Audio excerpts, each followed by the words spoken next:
I hope you're sitting down for this episode because this one's going to be a wild ride. Make sure your tray tables are in the upright and locked position. We're taking flight into the realm of biogeology with our guest this week on Natural AF. I'm your host, Isaac. And I'm Alexa. And we're really excited to meet Mike Wilkerson at the Living Free Festival this year. He really cracks open some very interesting topics and has the receipts, has evidence, has actually done the field work, gone out to places, taken photos, and has evidence to show for it. So yeah, and this is the kind of stuff you can actually go out and start looking for yourself. Like there's definitely around our area where we live some peculiar places that might not be what we've been told they are. So that's what I love so much about this realm of like discovering things is that it's not just like, oh, it's in a textbook and this is what it is. It's like, no, you can actually go out and find these things for yourself. Yeah. And he coined the term biogeology. He'll explain it in the episode. But so you get kind of an idea of what we're on about. There are stones that people have called mud fossils that when examined literally have DNA in it. They have blood sometimes in it still that are fossilized remains of organs and parts of the body that mainstream science would claim is impossible. There's mountain ranges that appear to be some kind of biological thing that was turned to stone. And he explores that in this episode. Probably in the second half is where you get into the meat of all that. First half is more about Mike and his history and the amazing story. Yeah, and we still get into, we got into so much in this episode. Like we talk about Mike's upcoming book with his early life experience as a hacker, first of his kind really in America. So we talk about that. We get into some flat earth theory, which I'm sure we've spoken about it here and there as it's come up. We're definitely never done a full layout of some of the evidence. Yeah, but we're definitely globe skeptics. Like I don't believe that we're on a spinning ball by any means. I'm not claiming to know what we're on, but that's definitely not it. But yeah, Mike's got some really cool like insights into that as well. And then the second half is where Mike actually shares his presentation. So if you want to listen, like the first half is fine to listen to, but definitely the second half I recommend jumping on either Spotify has our video episodes or Rumble or YouTube, and definitely watch the second part because he shows lots of like photos and videos of all this stuff that he's talking about. It's so fascinating.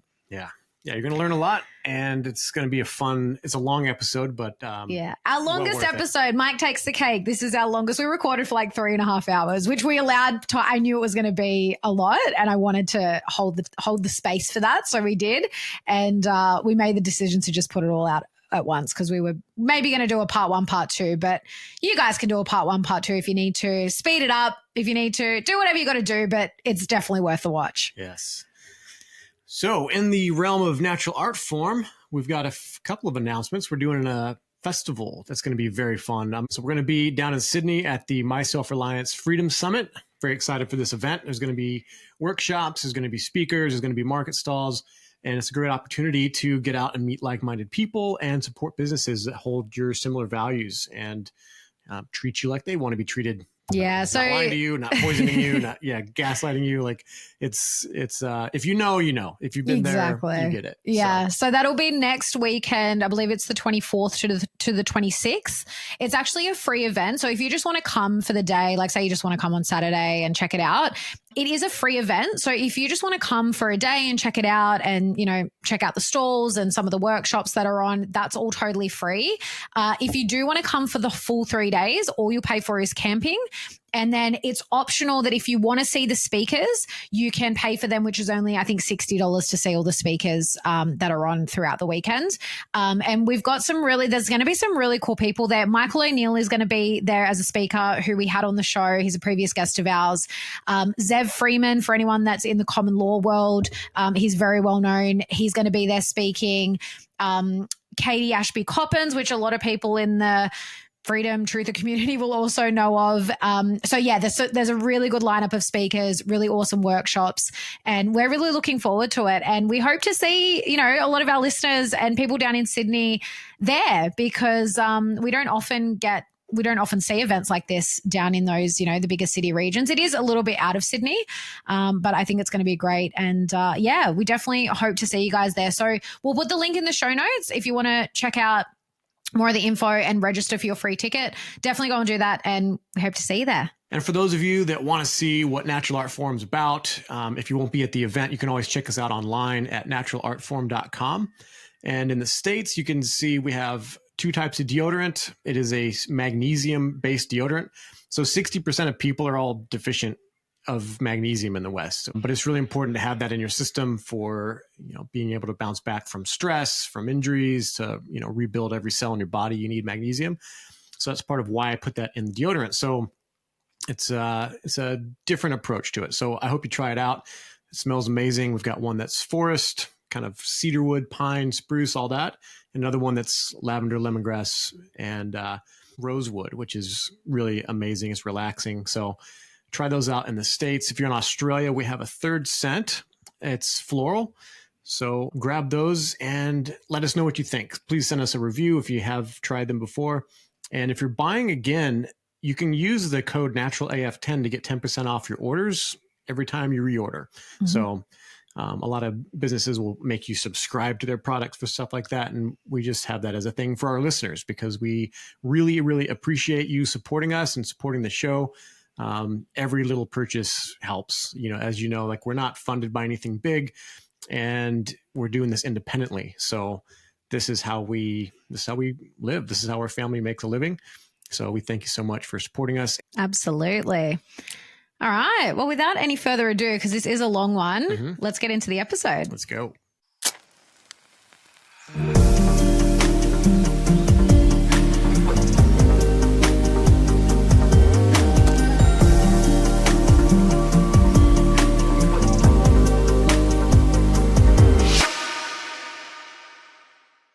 Mike Wilkerson is a chiropractor, an author, and a pioneer in both digital rebellion and what he calls biogeology. He has always been driven by unconventional questions, and as a teenage computer hobbyist in the early 80s, his thirst for knowledge soon led him into the underground world of hacking, which led to a brief incarceration for infiltrating computer servers at Microsoft and 3 other Seattle corporations, making him the first hacker in the world to serve jail time for computer intrusion.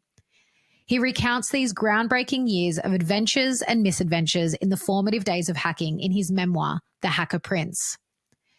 Mike's fascination with challenging the so-called unquestionables did not stop there, and over the decades, he transformed from mischievous hacker to cracker. For the past 15 years, he has worked as a chiropractor on Spain's Costa Blanca, pursuing his mission to improve health, one spine and mind at a time. In more recent years, Mike has devoted himself to independent research into non-standard cosmologies, hidden histories, gigantism, catastrophism, rapid petrification, and biogeology, a term he has coined to explain geology that is of a biological nature. His lectures and findings can be explored on his Stellium 7 YouTube channel.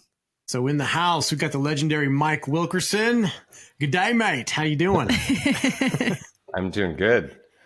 Yeah. Oh, so good to have you on. Video was great until a moment ago, and now you're all blurry. But I guess you guys have some internet issues, I heard in your last stream. So yeah.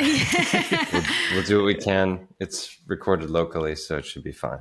Yeah. Well, you've seen where we live, Mike. So, it's it's no surprise when you've been here. Yeah, exactly. So we don't even have the option to get a high speed internet here. So we just work with what we've got. But it was such an honor to not only meet you at the Living Free Festival, but hang out with you afterwards in the following days, and your beautiful daughter Stella. And we just had a ball. What did you think of Australia? We were blown away.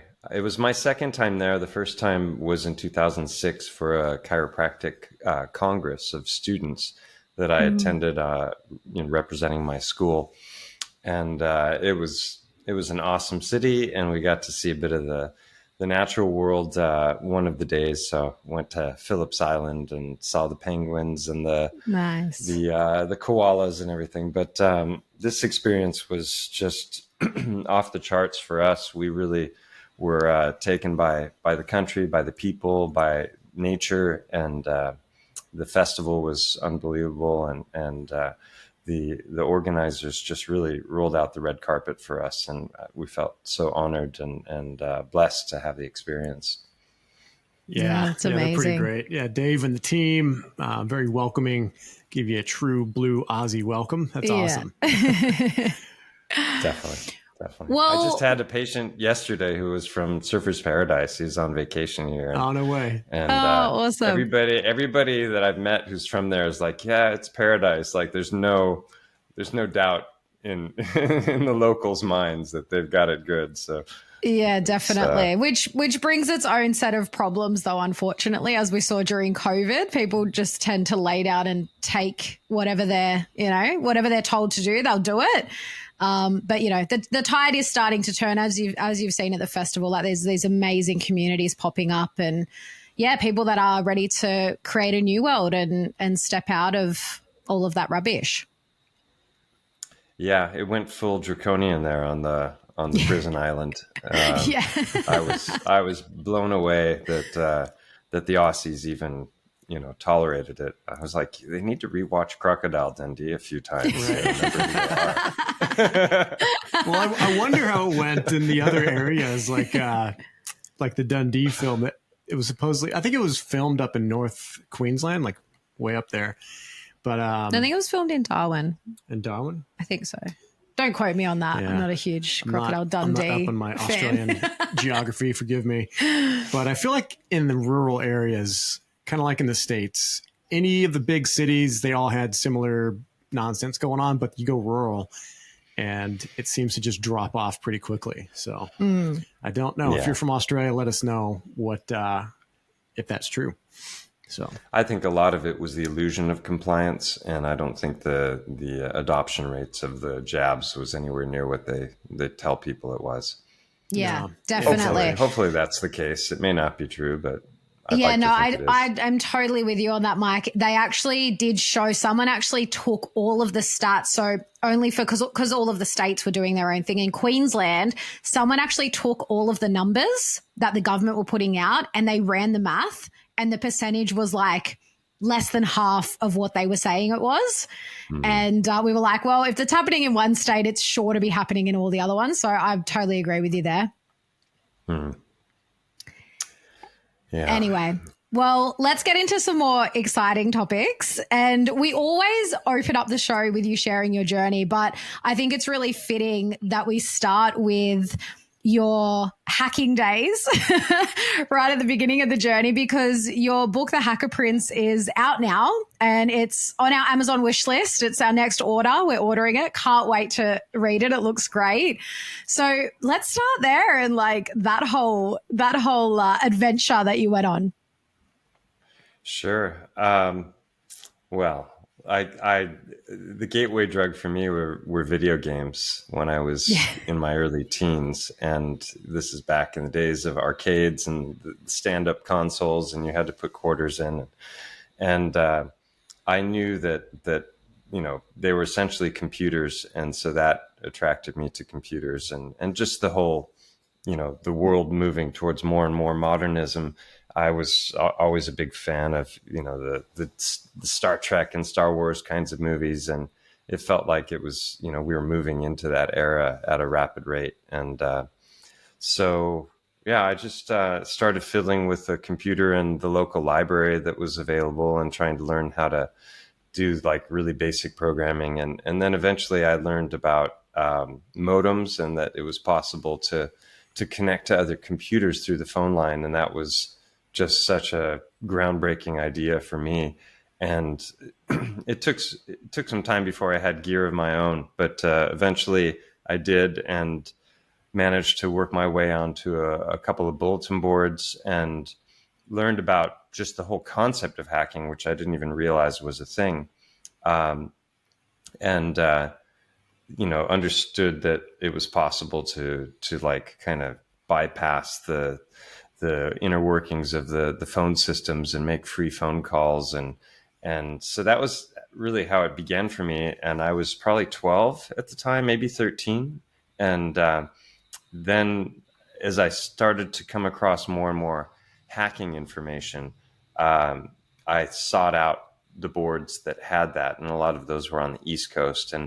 And I ended up kind of working my way in with some really knowledgeable hackers, most of whom were like my age. They were teenagers. There were some adults in the mix, but it was a lot of young keyboard warriors that had the same passion for tech that I did, and got to know a lot of people, mostly on the East Coast. And I didn't know until years later, when I was investigating and just trying to refresh my memory about the things that I'd done and how I'd done them, that the people that I was interacting with were actually the top hackers of the decade.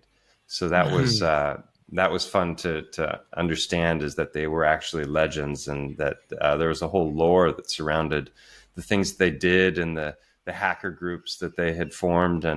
But I was busted kind of as I was really just starting to gain notoriety in that world in 1985.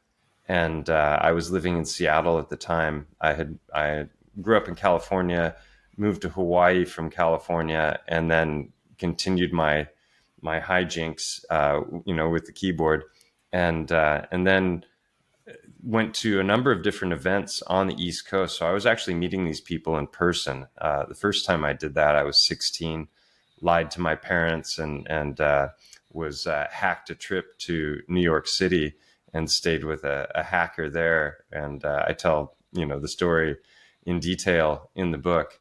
But, there I was, 16 years old in Manhattan, just on a crazy, inadvisable adventure.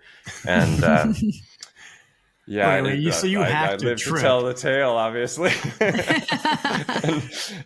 You hacked a trip. Does that mean you got into the airline server somehow and put your name hack on the a list? trip was a thing, and we were in Sabre and Apollo networks. We could oh my book god, flights. I used those. Challenge. Yeah, I used to work for an airline. Yeah. Oh, you did.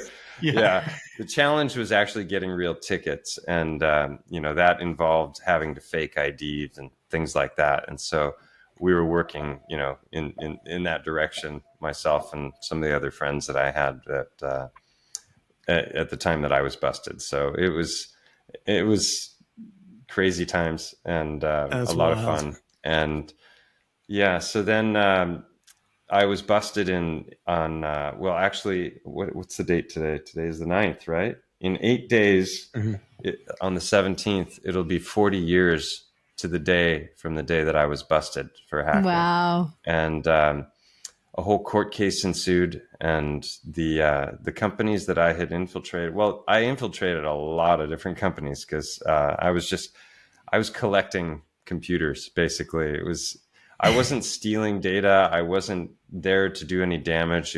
For me, it was just, one of the papers described it as a high-tech joyride, and that's exactly what it was. If you're a kid who's dreamed of driving a Ferrari, and there's a Ferrari with the engine running and the keys in it, and nobody's around, you might want to hop in and take a ride around. And that's what I was doing with the servers that I could never have even begun to afford. And so the companies that I was charged with were Microsoft, Boeing, Sunstrand, and Kenworth Trucking. The prosecuting attorney just chose the 4 biggest companies that I had infiltrated for the court case, because if they had gone for all of them, the paperwork would have been endless. So, so I ended up, I tell the story, every step of it in detail in the book, but I ended up getting convicted and pled guilty to 4 counts. And there was a whole plea bargaining and things that I agreed to do. And I was sentenced to 2 weeks in jail, 2 years probation, 200 hours of community service, and $2,000 fine. And so the judge liked twos, obviously. I think 3 months before, the movie with John Cusack called Better Off Dead had come out. So there's this whole scene where it's like, I want my $2, I think maybe he might have seen that movie. I don't know. But so I ended up going to jail for the crime of hacking at a time when it was the law in Seattle was the first law on the books in the US that was really defining computer crime. Up until that point, hackers who were caught were being charged with things like fraud and other kinds of offenses, but they hadn't really defined hacking as a crime yet. And this law was the test case for that. And the following year in 86, they passed a national law called the Computer Crime and Fraud Act, which made it a felony offense in the first degree, and which would be like infiltration with intention to commit further crime. In other words, you're stealing data, or you've got some kind of espionage sort of an idea in mind. That would be in the first degree, which is what the prosecuting attorney originally wanted to charge me with. And we plea bargained that down to gross misdemeanor. But so the Computer Crime and Fraud Act really made it dangerous for hackers to do what they were doing. And also the whole digital era was coming in with what was known as the electronic switching system. So the telephone network was going fully digital. Up until that point, it was rather mechanical. And if they wanted to trace calls, they had to be on site and literally place a trace. So there are ways of bypassing all of that and hopping around the security by looping through extenders, we called it, where you would use like Sprint or MCI calling codes that were used to bring down the prices of phone calls. And if you use those to connect, then it became very, very difficult for them to trace, because they would have had to have a trace in one location and then in another location to figure out where you were. So yeah, the phone network, computers, all of that was just so interesting to me. And so I went to jail for it. I was the first hacker in the world to go to jail for the crime of hacking, which is a strange thing to say, but it's, you know what, but Mike, it is my story. Yeah, and I think Isaac said this the other day, it's so badass. Like, it's not like, lots of people have run-ins with the law, and Isaac's mentioned it a few times on this show. He had a very brief run-in with, he did a stint in jail for a few days, and he's like, man, Mike's like going to jail for hacking is like legendary compared to like what I went to jail for. Yeah, it's I've told, bits and pieces of the story to lots of people over the years, and nobody's ever been like, offended, or they're always like, oh, wow, that's cool. Pretty much everybody. So, and then do they always ask you like, can you still hack? Yes. The number of times people have asked me to do stuff for them is like, I couldn't even count. It's hilarious. But yeah, when I got busted, I literally walked away from that world. All of my best friends were hackers at that point. I had left my hometown. I had a lot of challenges in school, with bullying and things. And so I had sports as my respite, and then hacking became my whole world. And we were also doing lots of telephone conference calling. There was a whole system called Alliance Teleconferencing, where it was designed for corporations that wanted to have audio calls, group audio calls. So we were utilizing that system for our own, fun. And we would have these late night conversations. And so I got to know a lot of people really well. And it was hard, but I knew that if I continued to socialize and interact with them, that I was going to be tempted to get back into that world. And with one offense and the new law in place, a second offense would have been devastating for me. I would have ended up in prison probably for multiple years. So, and people like Kevin Mitnick, who's many consider to be the most famous hacker in history, he was in jail for 5 years. And the first time that they put him in jail, the prosecuting attorney convinced the judge that he was so dangerous that he could just whistle tones into a payphone, which they have in the prisons, obviously, so the prisoners can call out. And he could start World War III just from the payphone. and I mean, it's just absolutely absurd. But either they just wanted to stick it to him, or the judge was stupid enough to believe that ridiculous narrative. And so they ended up throwing him in solitary confinement, I think, for 9 months for computer crime, because they couldn't have him in the main areas where the other prisoners were, because there were payphones there for them to make use of. So they had to keep him squirreled away in solitary confinement for a keyboard crime that didn't even involve, damage to anyone's lives. So it was really an interesting time. But a lot of people, like, up until recently, if you search for like who was the first hacker to go to jail for the crime of hacking, Kevin Mitnick would come up all the time. And he went to jail for other things like fraud and other stuff before. But he went to jail like 10 years after I did. So I mean, that's how OG I am. You know? I was going to say, you're like, that's my title. Thank you very much. Yeah, well, that's a crazy story. And just the hacking of Microsoft is like today is just like, I know. Do you look back now and you wish that you just took down Microsoft way back then? If you knew what Bill Gates was going to go ahead and do? If I had known what an absolute prick, Bill Gates would turn out to be, and family of the most successful, from the family of the most successful eugenicists in history, I would have had entirely different motivations in their computer. So it's a good thing that I didn't know who he would turn out to be, because he's scum of the highest order. Yeah, agreed. I would say that to his face. Yeah, I think a lot of people would. It's really funny, actually. I do some social media management for the Australian Vaccination Risks Network, and still it makes me laugh because we actually just had a post that went viral, and still there's always at least one person that comments and says it's all Bill Gates' fault. Maybe not all his fault, but there's always a comment about Bill Gates, and it's like so many people hate him. I think a lot of people would say that to his face. What's so heartwarming is to see just how thoroughly he's shredded in every post that has his face now by thousands. There's nobody out there that's like, that I've ever encountered, at least online, that's like, he's a good guy who's, got the world's back, He's just trying to help with overpopulation in Africa. Yeah. So I want to ask Mike so I've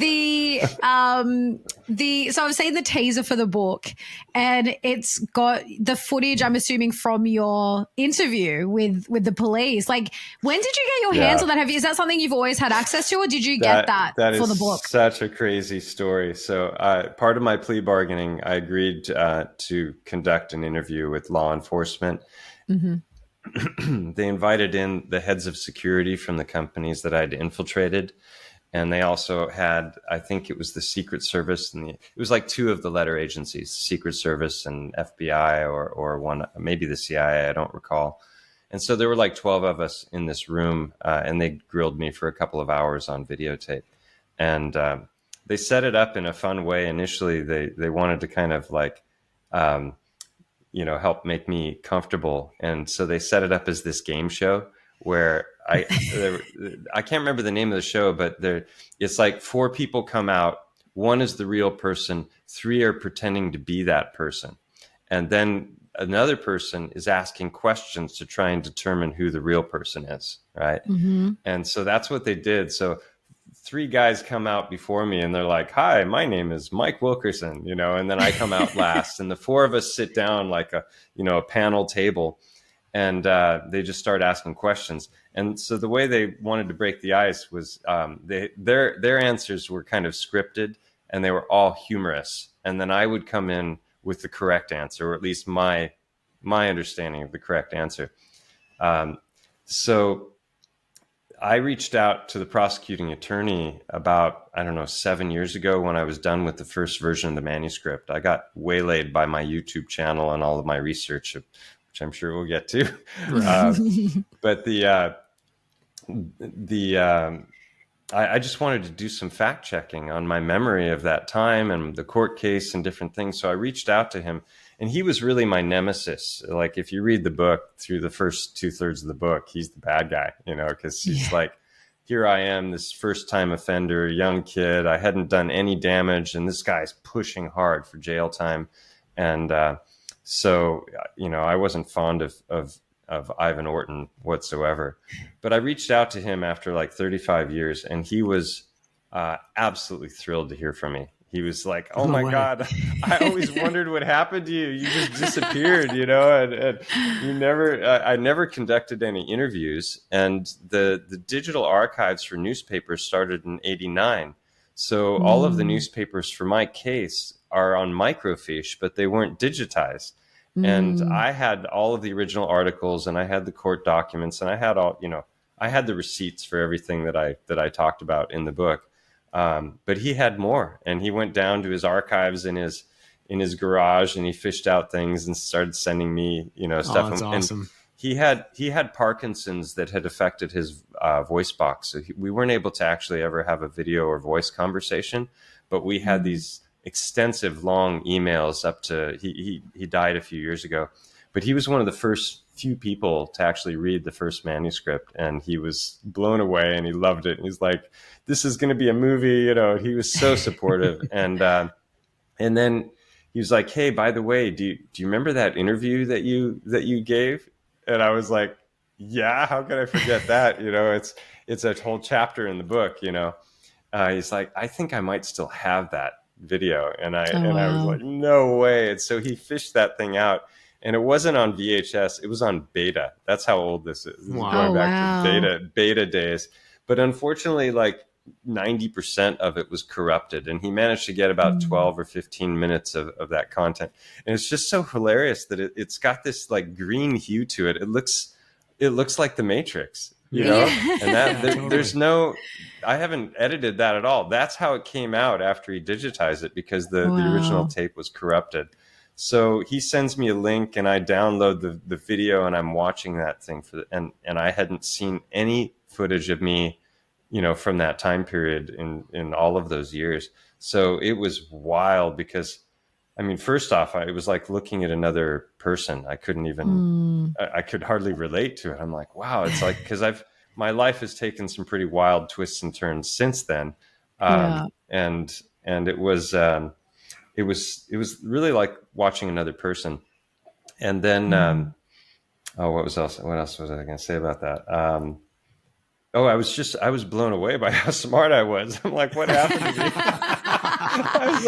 I was like, holy shit. I actually sound like I know what the hell I'm talking about. I was like, because I wasn't one of the best hackers out there. They were my friends, but I was good, and I was getting better and better. And I wasn't a programmer, but my forte was really social engineering, which is kind of the mental hack, the weakest component in every security system is always the human element. And so that was really where I was focusing. I was great with operating systems and software packages, and understood how the different servers worked and how to get in and that sort of thing. But I wasn't some master genius hacker, but I sound like one in that video. So that's cool.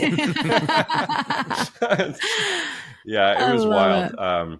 It's a 3-minute promo video that's on my channel that people can see. I made it for Kickstarter like 5 or 6 years ago. I did a Kickstarter campaign just to try and drum up money for the book, for editing and that sort of thing. And I spent a lot of time on that video, and then no time promoting the Kickstarter campaign. So it's all or nothing with Kickstarter. And I got about halfway funded, and then the campaign was over. So I just walked away from the book for a few years after that. I guess now is not the right time. So instead, I've paid out of pocket for all that stuff. So and then I've done an anti-book launch, which is instead of like priming the pump and promoting my book for the last 2 months, I was traveling at different speaking engagements that had absolutely nothing to do with my book. So it's had about the softest start you could imagine. It has not sold many copies because nobody knows it's there. But what I have to say is it's been quality over quantity, because the people who've read my book are people that I have tremendous respect for, many of whom are published authors themselves. And I've just been getting nothing but high praise for the writing and the story and the excitement. And every person has come back and said that it should be a movie. And so at some that's point, the next goal then, Mike. Well, Erin, Dave's wife, Erin, is a script writer. So I reckon. I didn't know that. Maybe we'll just get her a copy of the book for Christmas, and we'll just leave that there and see what happens with it. Yeah.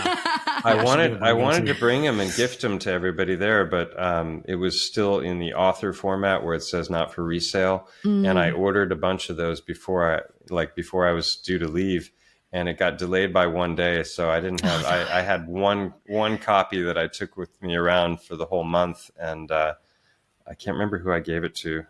In the end, I gave it to somebody, but that was the only copy I had. So I just had it just to show people what it looked like and the cover. And I had some wonderful synchronicities that came into place just at the end, really. The first was Gary McKinnon, who's one of the most famous hackers alive. He broke into NASA and the Pentagon, and for about a decade was the poster child for evil hackers. You know, the U.S. really demonized him. He was from the U.K.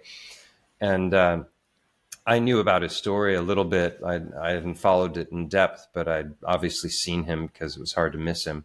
And he reached out and made a comment on my YouTube channel at one point, which was, I recognized the name, but I didn't quite place it. And then I looked at the photograph and I was like, oh my God, this is Gary McKinnon, the hacker, you know? And so then I started wondering, like, is he here because of my research or is he here because of the hacking? Because I had the Kickstarter campaign and that promo video, and I thought maybe somebody sent it to him or he came across it somehow.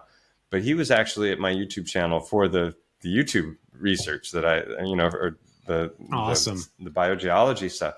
Yeah. So we started communicating, and then a week later we had a couple of video calls, and we recorded like 5 hours of conversation and just really hit it off. And I put the first hour up on my channel. It's a video called Hackers from Heaven, which also relates to a chapter in the book. Just the idea that hackers aren't the bad guys. They're the digital Minutemen of the current era. So yeah, especially when you're hacking. The red coats are coming. The red coats are coming. You know? Right. Yeah, especially when you're hacking the Pentagon and NASA, because as we know, there's a lot that's covered up and well, NASA, fraudulent is the only word that comes to mind with NASA because it's all a load of rubbish. But it's God's work, really. Yeah, and the reason he did what he did was because he wanted to prove that the government was hiding information about free energy, aliens, and UFOs, and that was his motivation. He was basically on a truther kick, and that's the whole hacker ethic. If you break down like the original, what the hackers were all about, not the demonized version that we get in the mainstream media. It's identical to what we call the truther community. Now it's like decentralization, distrust of government, information should be free. Technology is a beautiful thing that could be used to better our lives rather than enslave us. And, these are the ideas. And then there's the whole anarchy rebel aspect of it as well. Screw you to the man kind of stuff. So I guess I never left the hacking community. I'm still in it in a way. So Gary McKinnon wrote the foreword to my book. I asked him for a little blurb for the back cover, and he misunderstood my request, and he ended up writing just the most beautiful preface, and I couldn't have been more thrilled. And then the other synchronicity was that just randomly, well, nothing is random, I suppose, but the former head of cyber operations for Interpol came into my office as a patient on vacation. Oh, no way. Yeah. So this is a guy who was the number one man for fighting cybercrime in all of Europe. And he comes into I'm a chiropractor for those who don't know. And he comes into my office for an adjustment in one summer. And we just started talking, and, he told me he was in cybersecurity, and I laughed and said, oh, I've got a little bit of a background in that. And he looked at me puzzled, not something he was expecting from a chiropractor, obviously. Yeah. But I started telling him about my story, and he was blown away. So he's got a little blurb on the back cover. So it's just, that's awesome. The whole thing came together in this incredibly quality way. And like I said, it's getting high praises so far. So that's amazing. Its chance of like hitting bestseller for out of the gate on Amazon has been thwarted, but maybe it'll be a sleeper hit. Yeah. Well, we know they stunt that anyways, depending on what you're writing, what you're putting out there, who you are. So that's true. Let's play the long game. I didn't go too controversial, but I do take up things like human trafficking and other stuff in the book, because part of my plea bargaining was that I was, or not the plea bargaining, but the sentencing was 200 hours of community service. And I had anticipated that I'd be like picking up litter on the side of the road or something really boring. And 200 hours is 5 full-time weeks of labor. And I was not looking forward to that. But someone reached out to the judge who saw me on television and had this idea. Well, his name is Kenneth Wooden. He passed away a few years ago, but he had started an organization called the National Coalition for Children's Justice. And he was trying to expose already in the 70s and early 80s that there was a systematic capturing and abuse of children that was happening, all over the U.S. And a lot of those people were making use of the same bulletin boards that the hacker crews, that I was hanging out with were utilizing to communicate with each other and coordinate.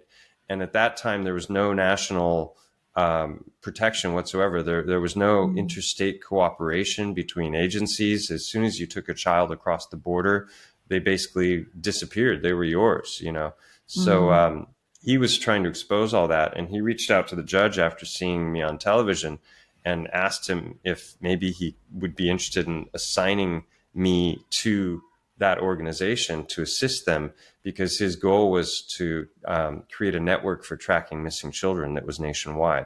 And so he enlisted myself and a couple of my hacker buddies to embark on that adventure. And so that's why I titled the chapter "Hackers from Heaven," because that was the idea. That was actually a term he coined because he was looking for funding. He was a Christian, and they were reaching out to like 700 Club and these different larger organizations in order to try and get funds to make that network a reality. So I managed to interview him to talk to him in a video call a few years back before he passed away.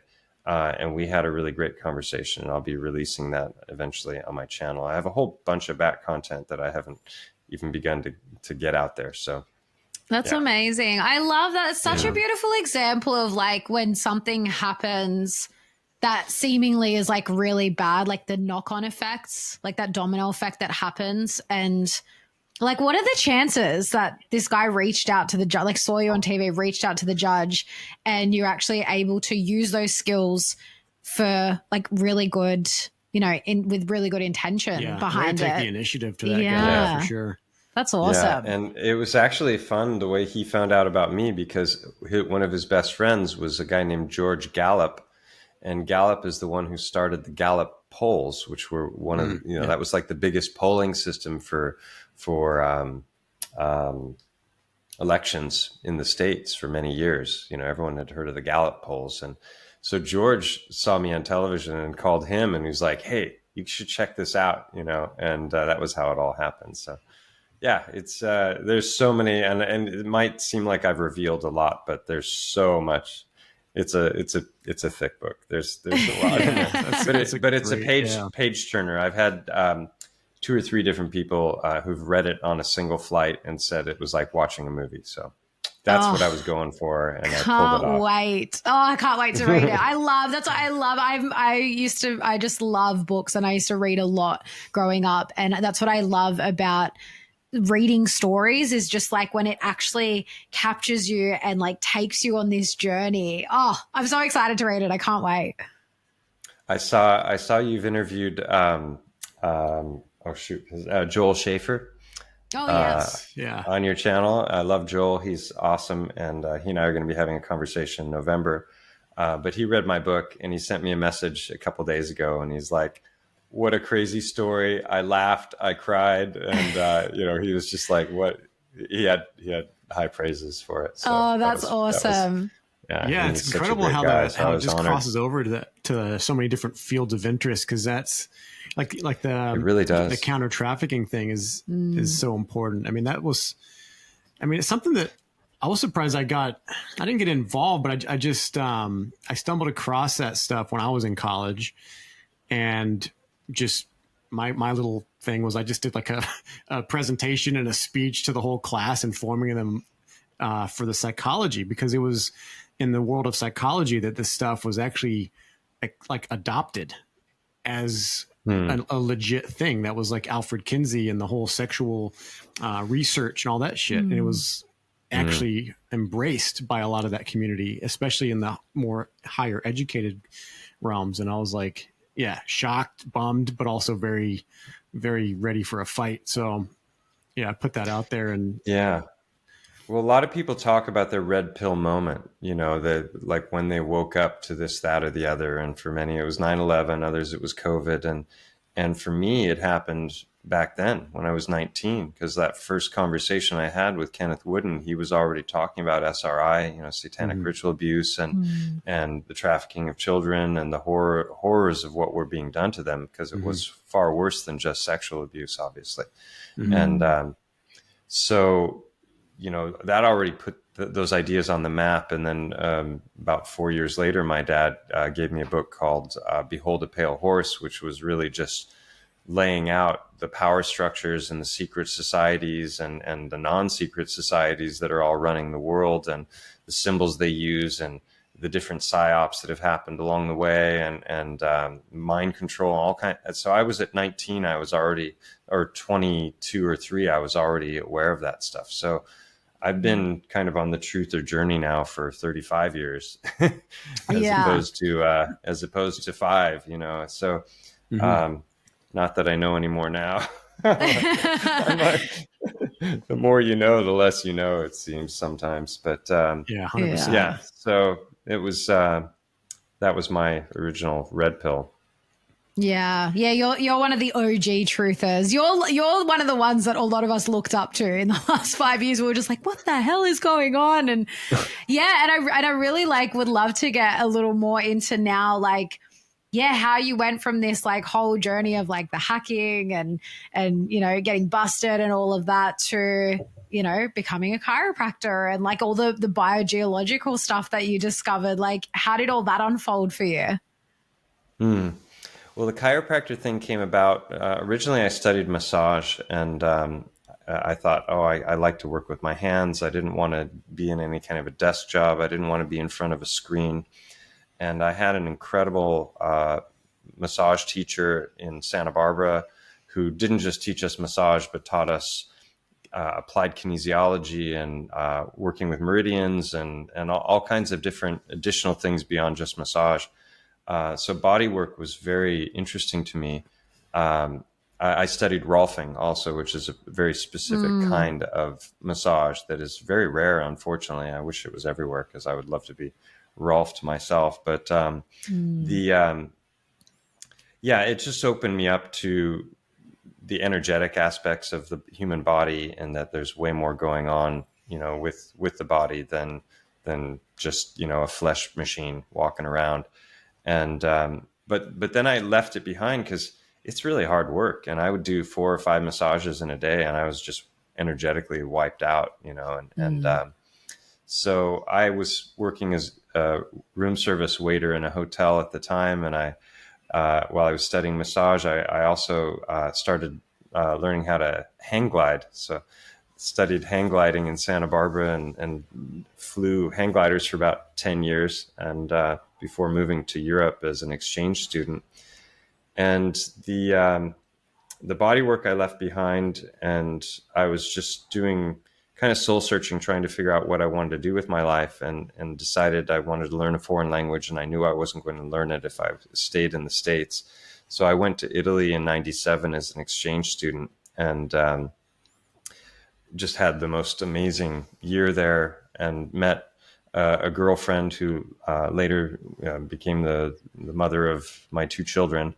And I was there for a year, went back to the States to finish my bachelor's degree, but wanted more adventure, more time in Europe, and wanted to learn more languages. And so I moved, I just sold everything, put my hang glider in the rafters and never saw it again, sold my motorcycle and van, and left a very good job and a great apartment in Santa Barbara, and started over basically. And so I moved to Rome for a couple of years, where I taught English initially, and then got bored with the English teaching, and wanted something else. So I reached out to the U.S. Embassy, and I got a bunch of different addresses for American corporations that had, a presence in Italy. And lo and behold, IBM reached out to me, and they didn't know anything about my past, and I didn't tell them anything about my past. The next thing I knew, I was hired as a junior tech writer for IBM, and that was 2000 that I got that job. And that year made it pretty clear to me that I didn't want to spend my life in front of a keyboard, which I had already decided and knew. But with a child on the way, I was that happened in the middle of my year at IBM. We ended up moving to Sweden because it made sense to be near her family. And I had jobs lined up to continue with the tech writing because bachelor's degree, native speaker, and already had a year under my belt with IBM. So I had two companies that were ready to hire me. And I didn't really want to go into tech writing, but there were a lot of people who were doing contracting that were on the writing team at IBM, and they were making money hand over fist. They were getting like €600-800 a day for their work, and I was a staff writer making far less, but had the security of the permanent contract. But so right when I got to Sweden, the first week that I was there was a crash in the tech world. Boo.com went belly up, and that was the beginning of all of the tech stocks just plummeting. And so all of the companies in tech in Sweden and around the world went into hiring freezes because they couldn't afford to pay their staff. And so all of a sudden I had left a cushy job and had a child on the way and was living on savings. And so I went back to teaching English, and again, just soul searching. And it was really two different slips on the ice, once where I wrenched my back and the other where I wrenched my neck. Oh, California boy, not used to snow and ice. So I ended up both times being helped by chiropractors, and both times I felt immediately relief after the adjustment.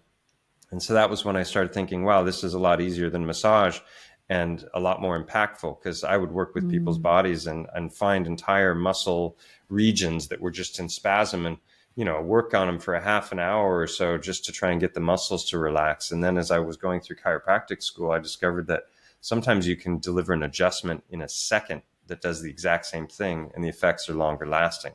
So I was really thrilled to come across the profession, but it didn't understand the depth of the profession when I started, because I just saw it as like physiotherapists that manipulate the spine. I didn't understand that there was a whole esoteric vitalistic philosophy that was the underpinnings of the profession, and that it was truly profound, the gift that chiropractic is to humanity, and what the founders were trying to share with the world as far as the understandings. All of the truth, health, freedom community are all espousing the ideas that chiropractic was espousing from the very first book ever written 130 years ago. And so when I started to become aware of that, it was like, tears of joy that I had found this profession that was not just intellectually incredibly stimulating, but there was a tool that I could use to help people that was in my hands, and that was portable, and that was like, oh, this is just the best thing ever. So I dove deep into chiropractic with a passion, and got involved as a student politically because my school was vying for accreditation. And that was what led me to Australia in 2006, was I was representing student body as a delegate at the World Congress of Chiropractic Students, because I was writing all kinds of letters. I wanted to make sure that my school got the accreditation that it was, a candidate for, because if it didn't, I knew that could make my life really challenging further down the road if I wanted to work abroad. And so that was how that happened, and my whole chiropractic story could be a book in and of itself. But that led me to Spain originally. I was in Sweden for 10 years, moved with my family down here in 2011 at the end of the year. and went to work for a couple of other chiropractors who had 2 clinics, and then eventually started my own. And I've been in private practice now for 12 years and in Spain for 15. And so that was my kind of chiropractic journey in a nutshell. And then that led to all kinds of other weird stuff. Well, I love that the way you speak about chiropractic, because I think it's so underrated, like in the world that we live in today, because my mum was a chiropractic assistant, I think when I was born. Like, I just remember, like, after she had me, not long after she went back to work, and she was a chiropractic assistant. And it was actually the chiropractor she worked for that got her onto the vaccine issue, because I had been vaccinated as a child and had reactions. But of course that's normal. It's, she just doesn't want to breastfeed anymore. It was all reactions to the vaccines where like she couldn't feed me anymore. I would scream and like all these things. It was actually him that put her onto that. And a lot of like the very old school chiropractors, they know all this stuff because of like the traditional teachings. But unfortunately, I think in this day and age, as we see with a lot of different modalities, the mainstream medical model hijacks it. They don't get taught. Like, I think a lot of places that are teaching chiropractic are not being taught their traditional teachings. And then as a result of that, I know like in more recent years, and I don't know if I feel like I hear a lot of this coming out of the US, not so much Australia, but chiropractors often get called quacks and they don't know what they're doing. And I think it's because they're not being taught the correct way. Like, they're not being taught those, because I think it was very, like, it was like, that's the way that I know chiropractic is that it is quite holistic. And a lot of like the chiropractor that we've got a couple that we see now, they use muscle testing and all these other things to make sure that everything's in balance. And I think, people that are going through the mainstream, like chiropractic certifications are just not getting that depth, and then they're not actually helping people. And that's what a lot of people are like, oh, chiropractic, that doesn't even work. There's only 5 schools in the world that still honor the original, foundational principles of chiropractic. All the others have been hijacked. There's essentially a cabal within the chiropractic profession, as if there wasn't enough damage coming from the outside, because the AMA was going after chiropractic, in the 10s and 20s. They were jailing chiropractors for practicing medicine without a license. And they're like, we're not doing anything you do. This isn't medicine at all. We don't give medicine. We don't do surgery. We're not even doing diagnoses and prognoses. We're adjusting the body for the purposes of allowing removing interference so that the innate intelligence that governs the growth and regeneration of the body can do its job free of interference. That is the explicit goal of chiropractic. And so it's been totally misrepresented. And in fact, in Serbia, when I gave a talk last year, I was just there recently, but the talk last year was called Rebel Health. And it was innate intelligence, vitalism, and radical responsibility. Because when you understand the truth about health, you realize that it's really in your own hands and not in the hands of some demigod doctor who thinks he knows it all, who's trying to drug you with petroleum-based poisons, And so I talked in that talk about the Rockefeller overthrow of medicine, of the overthrow of education and the publishing industry, both when it comes to news, but also the publishing of textbooks, which are being used in the school. So from the 10s and 20s and the Flexner Report shutting down like half of the medical colleges in the US. So they went after osteopathy, chiropractic, and homeopathy with a vengeance. And this was all borne out in a court case that was started in 1980, Wilk versus the AMA. And it was a class action lawsuit against the American Medical Association that dragged on for 10 years. But in the end, they were found guilty of racketeering and antitrust violations because they had literally been trying to eliminate the chiropractic profession by blackballing any medical doctor who would even refer out to a chiropractor, demonizing the profession, calling them quacks, saying that it was pseudoscience, and that the public needed to be protected from the snake oil salesman. Projection much? Yeah, exactly. Right? Yeah, it's like it's the classic trick of accuse the others of doing exactly what you're doing. So so that have you ever Have you ever gotten into, because going back to like the whole American Medical Association, I've been doing little dips into it with the Medici and the origin of the term medicine. Like, what is this? Like, where does this really come from? What are they up to? And it just so happens it coincides right with the whole plague thing. And the first plague doctor, the mask, with the bird, the plague doctor mask, that was one of the Medici. There was no real medical school or anything training back then. They had doctors, but it was very much in its infancy. But as far as I can tell, it comes back to the Medicis, but I don't know that much about them. Well, when I studied in Italy, they were a powerful banking family. They're the ones who are credited with basically the Renaissance, right? That they poured their money into art and science and architecture, and it led to this whole rebirth of the classic times from the ancient Greeks. And I was enamored of all that. In fact, my bachelor's degree is in Italian cultural studies. So when I studied in Italy, I was studying history of art, history of literature, and I was just so, enthralled with that time period.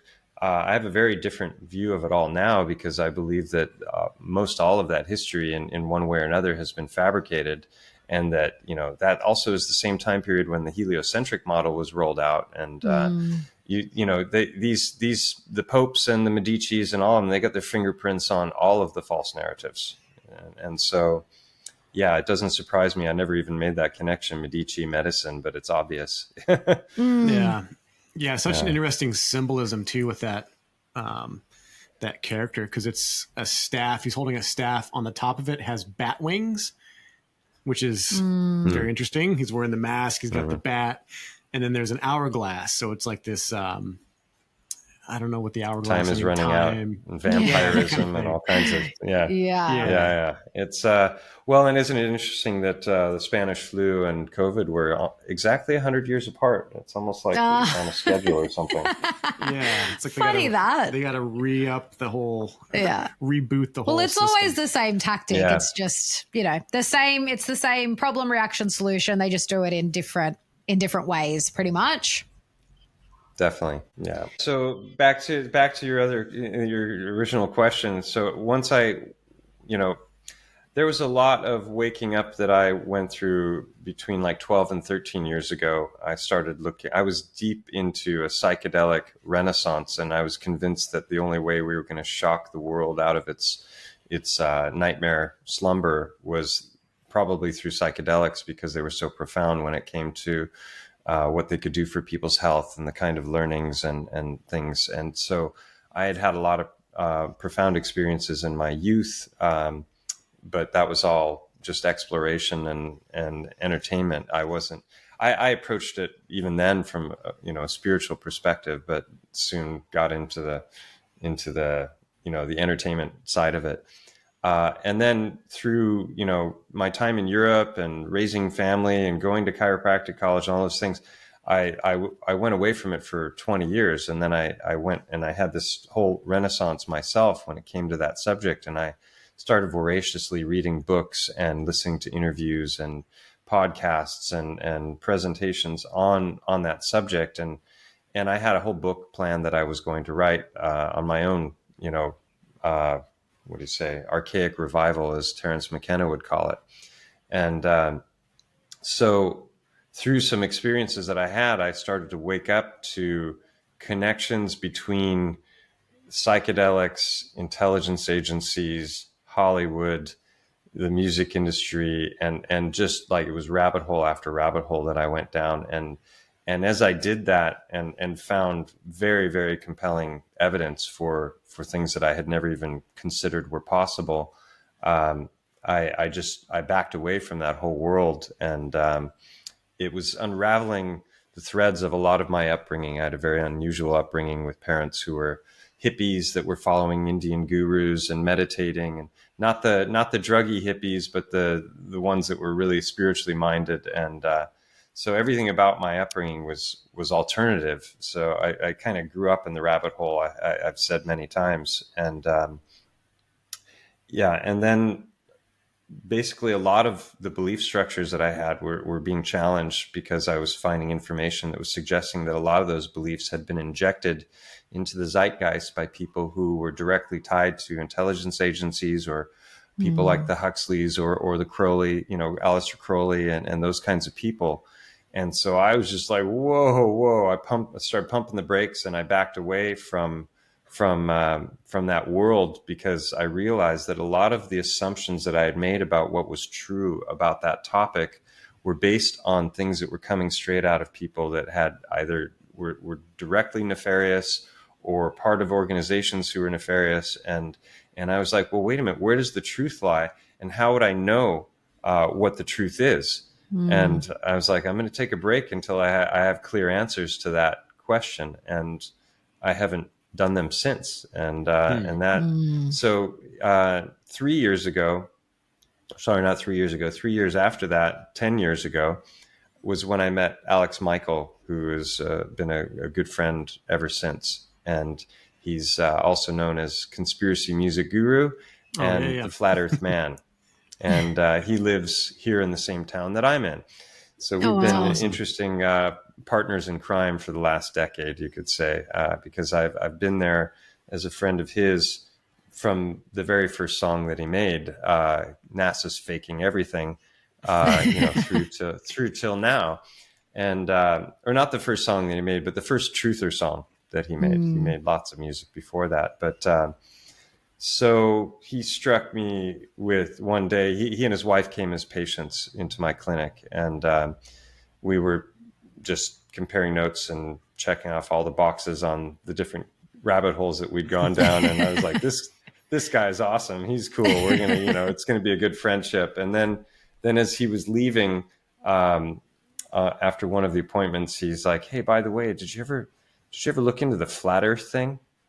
And I felt this sinking feeling in my stomach of like, oh God, how could he go there? It's like, it's one thing to believe 9/11 was a hoax.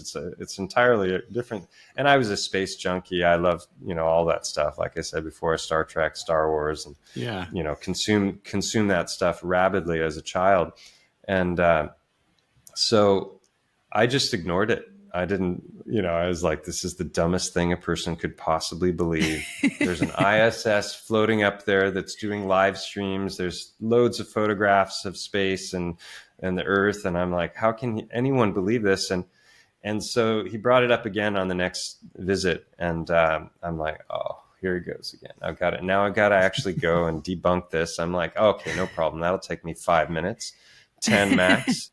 And, so that didn't happen.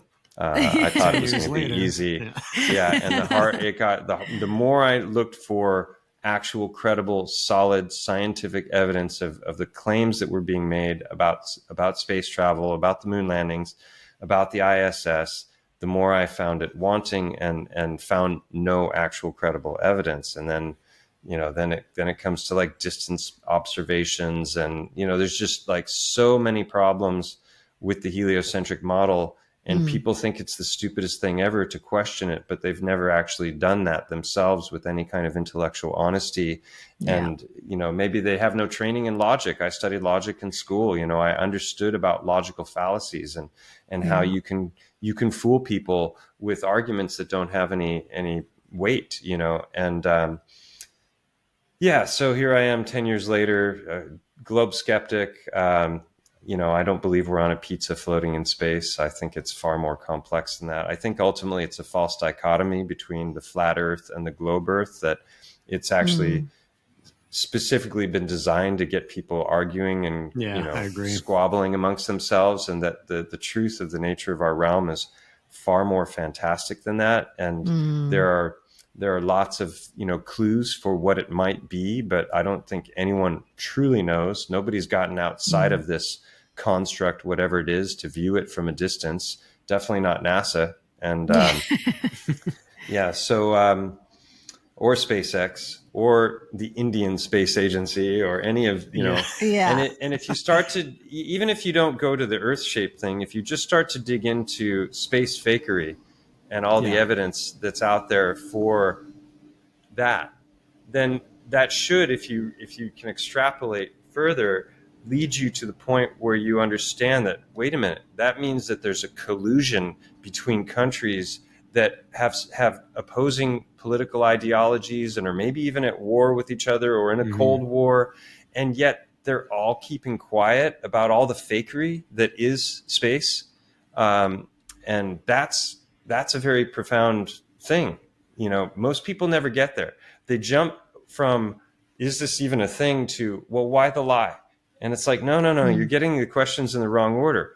If the lie first, how the lie, then why the lie, right? That's how it should go. And they're just going straight to, this is absurd. And so I call flat Earth the skeleton key of conspiracy theories. It's really an intellectual rite of passage, whether it's flat or not. It measures flat, but it's a topographical plane. So it's not a flat Earth, it's flat water.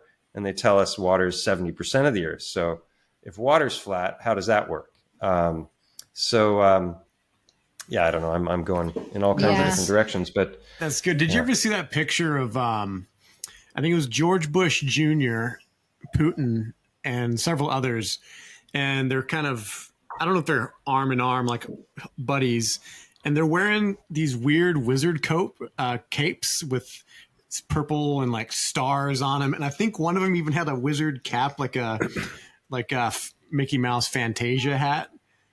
Is this a real image or like an AI image? I'd like to see that one.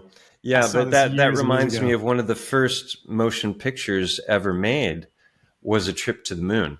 You know, black and white, flickering, video of the era. And in that short movie, you've got a bunch of wizards that are in like it looks like they're in an astronomy tower or something. And they're all wearing wizard coats and the pointy hats with all kinds of occultic symbology, and they shoot a rocket up to the moon. So the space programming was literally there from the first year of cinema. Yeah, wow. That's something to ponder as well, right? Yeah, and I loved. Oh, go ahead. No, that's fine. Go ahead. I was just going to say, I loved that this year at the Living Free Festival, that seemed to be a theme that kind of came up. Like, I know that you said it, Mark said it when he was speaking, Mark Gober, that it's not necessarily about proving what it is. We need to focus on like the proof that what they're saying is not true, because that's, when you look into it, that's it clear as day. Yeah, and I to spot the bullshit. Yeah, and I think we've like lost, like as a collective, we've really lost like that just being okay with the wonder and the awe of this realm that we're in, and being okay with not knowing all the answers, because I think that's what's happened with the religion of science now, is that we have to know everything and we have to explain it down to the atom. And it's like, when you start looking at a lot of scientific theory, that's all it is. It's a theory that quite often does not make sense. And the way I see it is, they come up with a theory and then they have to come up with another theory to make that theory make sense. And then the further down they go, they just have all of these theories that don't make any logical sense, but they have to make up all these other lies. Tale. Yeah, exactly. It's hard to pin down what the truth is, but it's easier to start to point out, inconsistencies in models. And I'm a big fan of the neti principle, which is, this, not that you may never know what the truth is fully about anything, but you can get closer to it by eliminating the lies and the falsehoods. And so I think that's what people, the ones who are intellectually honest and go into flat Earth, you want to become a flat earther, go in with intellectual honesty and try to prove the globe. It's the best way. That's how everyone ends up a flat earther, because and you can't do it through Google, through YouTube anymore, because the algorithms are going to feed you hundreds and hundreds of propaganda videos that are not the real evidence, that are straw manning, that are misrepresenting the arguments, that are never truly addressing the most salient arguments that the flat earthers have been bringing up for well over a decade now. Right. so that's what people need to do. But it's a big job. And in one way of bypassing algorithms, I like to, I'll send people to Dave Weiss's app. It's called the Flat Earth, Sun, Moon, and Zodiac Clock app. I don't know why he chose that name, but because he not only can people link it with others and have meetups and that sort of thing, but he has just a plethora of resources and videos, and every single question that you don't even know you'll have, but you will have when you start to dig into it. He has a button for that question and a whole playlist of videos that are out there, but they will not show up because of the algorithm. So even if you know the exact name and the channel of the video and you put that into YouTube, it won't come up. Wow. So you can't go through mainstream searches to find the information because everything is going to lead you off the track. Yeah, that's so it's true. impressive how it's such a glaring, obvious thing when you see that, where it's like, even people that believe the Earth is a ball, they have some questions about the moon landing, like big names. I saw a couple interviews with some big guys on YouTube, and they're like, "Yep, I won't touch that." YouTube there's certain conversations that you're not allowed to talk about. There's not that many that you can't talk about. Flat Earth is one of them. It's an auto character assassination, right? As soon as you are entertaining such an absurd concept. More and more big channels, though, are inviting people like Dave Weiss on. And and also I'd like to plug both Mark Gober and Steve Young right now, because they've written these incredible books. But for people who don't know what books are, they're these things that are paper that's stamped, and then they put symbols on them, and you read those, and it's kind of like an iPad made of wood, basically. But a bunch of them.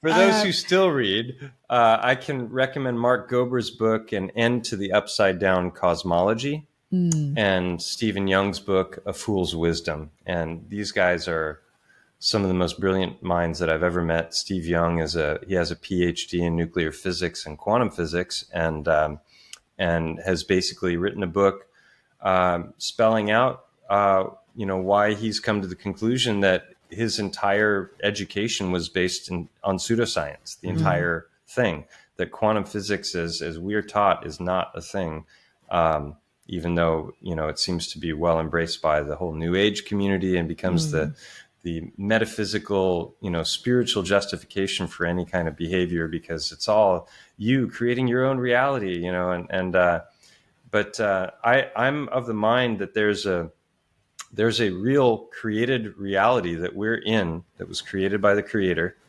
and that there's a matrix overlay on top of that in the form of information, the internet, the stuff that comes through our scrying mirrors, our black mirrors, the phones and the computers, where now, with AI, it's virtually impossible to distinguish reality from fiction.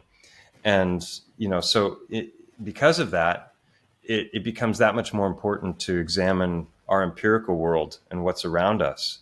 And that's really how, my whole YouTube channel began, because after Alex started hitting me with the flat Earth subject, and I got into it deep enough to know that, whoa, there's a there. This is like this, and like I said, I'd already gone through this unraveling of a whole bunch of other aspects of my upbringing and views on reality in the lead up to that. So I was just like, okay, why not this too? Am I truly open-minded? And, or am I just going to hand wave dismiss this because I've been programmed to believe that there's no substance to it, which is what the vast majority of people do. And luckily that's changing. I mean, in 2019, when Google brought in their algorithms, they were suppressing hate speech, suppressing racist content, suppressing Holocaust denial. But they said in Congress that they were going specifically to go after flat Earth. And that's interesting, because you can talk all day long about aliens probing Uranus, and they've got no problems with that, right? Yeah. You'll get millions of views if you're compelling enough. But start talking about flat Earth, no, we got to suppress that. And it's like, isn't that interesting? shouldn't be that way, right? And what happened to free speech and the government that governs least governs best? Like, people don't realize how hijacked the whole system is. I see it correlates to what we talked about at the beginning about how heavy-handed they were in Australia with the lockdowns and the keeping people in the collective herd of behavior modification and whatever they did.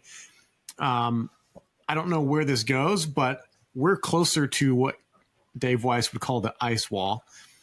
And I don't think there's any accident or any coincidence that it just so happens that Victoria, that, the South Australia, Victoria area, Melbourne, were the most heavy-handed because they're even closer to the ice wall. So they definitely want people staying with the lines. So this is why your image isn't upside down then, right? Because I was wondering about that when we started the call. I thought, we have a special lens on our camera. Why am I seeing them right side up? It doesn't make sense. I've got a special lens that automatically inverts us so that we're right side up. Well, this is what, I can relate to that experience you had with your friend when this was first put to you, because I had the same thing happen to me a few years back with a friend that I was living with at the time, where he brought up flat earth and he'd gone down a few rabbit holes, but he's not the type of guy you'd think was a conspiracy guy. I think he really kept it under wraps because people just thought he was crazy if he'd talk about it. And that was the same as me with the whole flat earth thing. I was like, that's crazy. That's ridiculous. I wouldn't even entertain the conversation. And it's just really interesting because as the years went on, and I definitely did a lot of unravel. I really the middle of 2021. That was when I kind of had this experience of quote unquote waking up, and I just started seeing the whole world through a different lens. It was quite the process I went through on the years following that, and but prior to that. I remember as a child learning about the globe model at school, and I remember feeling like that doesn't sound right. And as children, that's when we do have this where that inner knowing, unfortunately, it's conditioned out of us very young, but it's there and it hasn't been, or it depends on what age, but it hasn't been completely, adulterated. And I remember feeling that. I remember thinking, that doesn't sound right. It doesn't feel right. And that's one of the things in Australia. I used to think, so if we're held to the earth by gravity's pull, we're technically living upside down in Australia, which just makes no sense whatsoever. We'd probably have health conditions that the rest of the world wouldn't have because we're but as the years go on, you're just so indoctrinated that it's this cognitive dissonance where you're defending this thing and you don't actually think about why. And it wasn't until I started looking at that. And I think that's the thing that people have lost to in the research, when we're looking at then prove that it's a globe.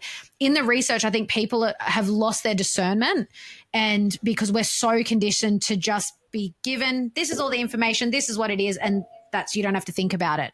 And we've lost that ability to discern for ourselves what's true and what's not. Absolutely. Yeah. One of my favorite music videos by Alex Michael is called Television Watching News Believer. And in the beginning, he really drives home this idea that I think it's one of the greatest music videos ever made in history. It's truly remarkable what he put together there. The song, the visuals, he used the movie They Live as the kind of the base for telling the story of the song. And the globe programming is all pervasive from the time we're infants to, everything in school, and you do the solar system model and all of this stuff, and every single newscast and weather program and everything and every single movie, it all starts with globe programming. Yeah. And it's been that way our whole lives. So it's really, really hard to get out of that. And when it comes to just going back briefly to the neti principle, Austin Whitsitt has a wonderful, very simple line that's so true of the scientific method when it comes to understanding models and whether there's substance to them. And what he says is that falsification is independent of replacement. In other words, you don't have to have a replacement model. I don't have to tell you what we live on and exactly what it is and explain to you how everything works in order to show scientifically that there's no substance to the globe model.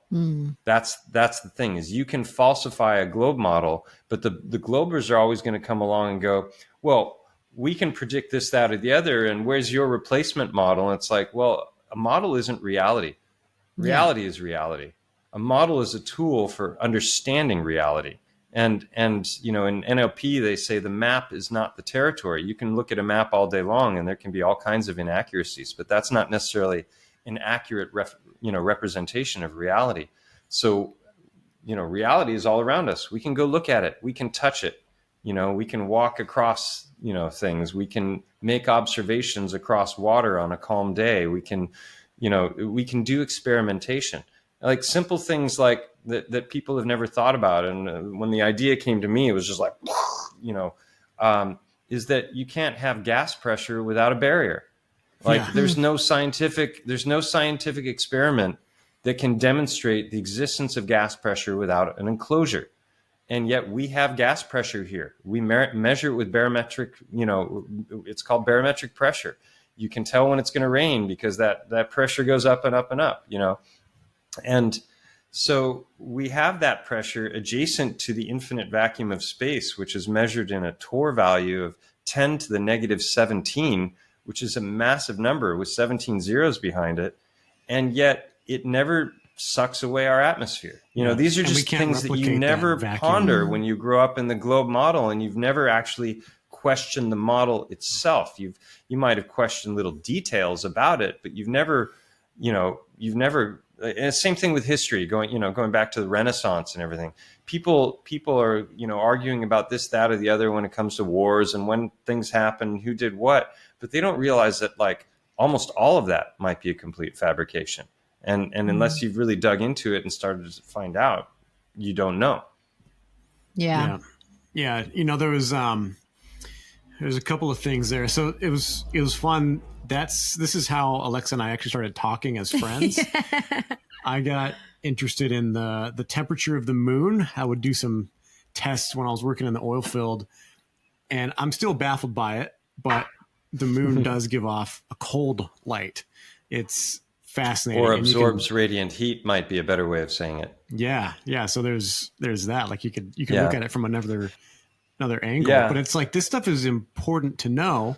And there's old stories like the sailors would tell. They said, don't sleep on the deck of the boat under a full moon because you'll get sick, because that's just what they noticed. We've forgotten things like that. Yeah. That's kind of helpful. Like I wish I would have known that when I was in like survival training in the military, especially when you're trying to stay warm. If you're exposed to the moonlight, you can catch cold, or you can like it sucks the warmth out of you or something. The ancients said that the moon was putrefying, and the sun is obviously radiant and is giving life. And so it's like, is that the give and take? Is that just, you know, the yin and yang of our solar system? And the male and female principle is obviously embodied in that, because the moon goes through the cycles that the women go through as well. But for people who don't know what you're talking about as far as the temperature, you know, it should, if there was any temperature change based on the full moon, in other words, the sun from 93 million miles away is bouncing off of the moon and its light is being reflected to us. If there's any temperature change at all, it should be a very, very minute increase in temperature. And not only is that not the case, but moon light on a full moon on a clear night is far colder than moon shade. And this has been measured by thermometers that are accurate to 1/10 of a degree. And the difference isn't just a tiny bit. It's astonishing. It can be between 8 and 12 degrees difference in moonlight versus moon shade. And that makes zero sense in the heliocentric model. Makes perfect sense if we're in an enclosure and the sun and the moon are not physical objects, but energetic, and they're doing something entirely different from what we were taught, which is what I believe now, obviously. Yeah. And I love the world of anomalies. When you see things like this, they're like, that's very strange. Like reading Victor Schauberger, just some of the notes from his stuff. I haven't read a lot of his work, but he talked about witnessing the moon at a full. So he was, I think he was Austrian or something, but he was basically a forest manager for some prince or something. So he's outside. He's trying to catch, in this particular story, he's trying to catch poachers who are stealing, you know, deer off the royal land. And so he's out there in the forest, and he's at night, and it's a full moon, and there's like a quartz stone in the lake that he's witnessing floats to the surface and hangs out for a bit and then disappears. And he's seen that happen a few different times where there'll be an actual like white stone float up, but only under a full moon or close to a full moon, somewhere around there. And he's very scientific. He's writing down all these notes. And I'm like, what is going on with that? There's some anomaly and there. But listening to that too, like, again, I feel like that's what we've lost because people think they know everything. So like we already have all the answers. So let's just experiment within these parameters that we've been given. And we know in our, in the realm of, truthers, there are still pioneers that are, I mean, I classify you as that, Mike, with what you've coined as the term biogeology. Like no one else is doing that. No one, I mean, I'm sure there are other people out there, but it's not this like mainstream thing that, and I truly believe that it is these little sort of pockets of people that are just doing things their own way and like doing these research and discoveries and going off on their own adventures and finding out these things. That's where the truth is, because you're not doing it because someone told you it's there. You're doing it because you're finding it out for yourself, which I think is a great segue into how you got into this realm of like biogeology. Because honestly, you were the first person I ever heard speak about it. And I was just in awe because again, it's like I'd never even had the concept, like the idea ever once crossed my mind. But when you laid it all out, it just makes so much sense. And again, it's like we don't have all the answers, but it's so much more exciting to ponder those things and actually look out. We've got a friend that you met, Jimmy from Miyoko Embodied, that I don't know if he actually showed you photos, but he found a stone that he believes is a heart stone because it's got the same, he's watched your stuff and it's got the same sort of lines. And like, that's just so exciting.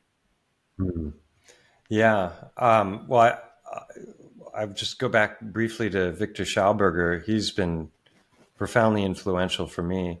I haven't gone deep into his work, but what little I have studied has, had a profound impact on my worldview. He was working with log jams and movement of logging in the forestry industry. And he knew so much about water that he was able to basically, float these. And he came to understand that there were certain temperatures of water that were really important for the movement of things. And, everything was about the vortex and that spiraling. It looks like a tornado, right?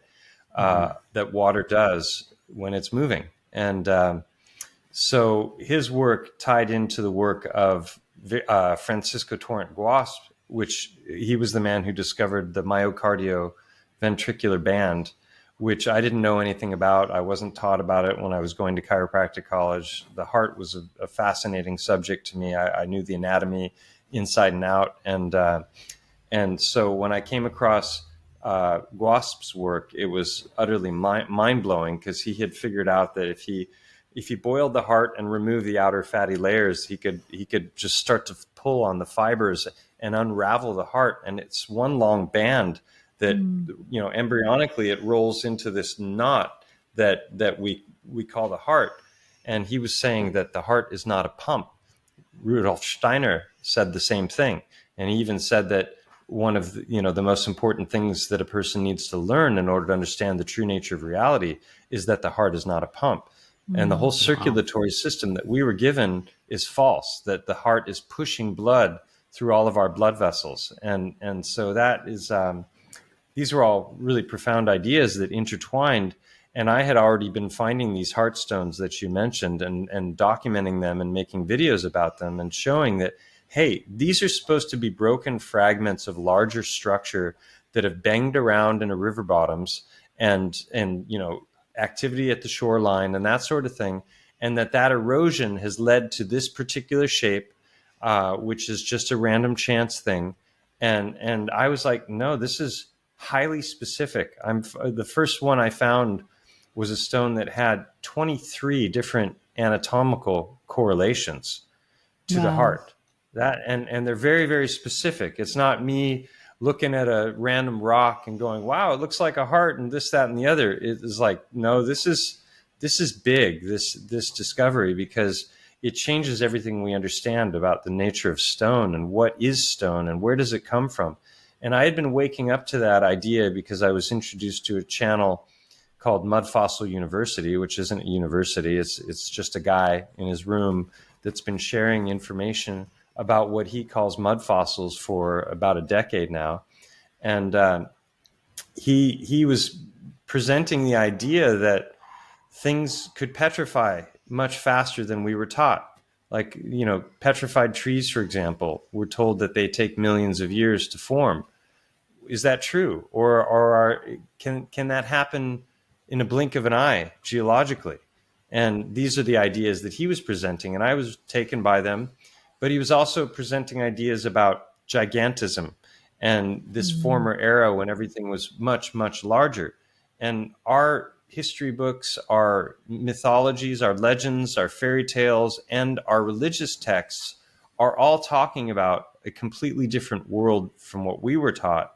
And that the stone that we see, we're walking literally on the ancients, that a lot of the mountains and the other stones that are out there, not volcanic, because you can witness volcanoes doing their thing and see the lava cool, but the other kinds of stone, we're given these stories about how they come about that you just accept because, how could tens of thousands of geologists over hundreds of years be wrong?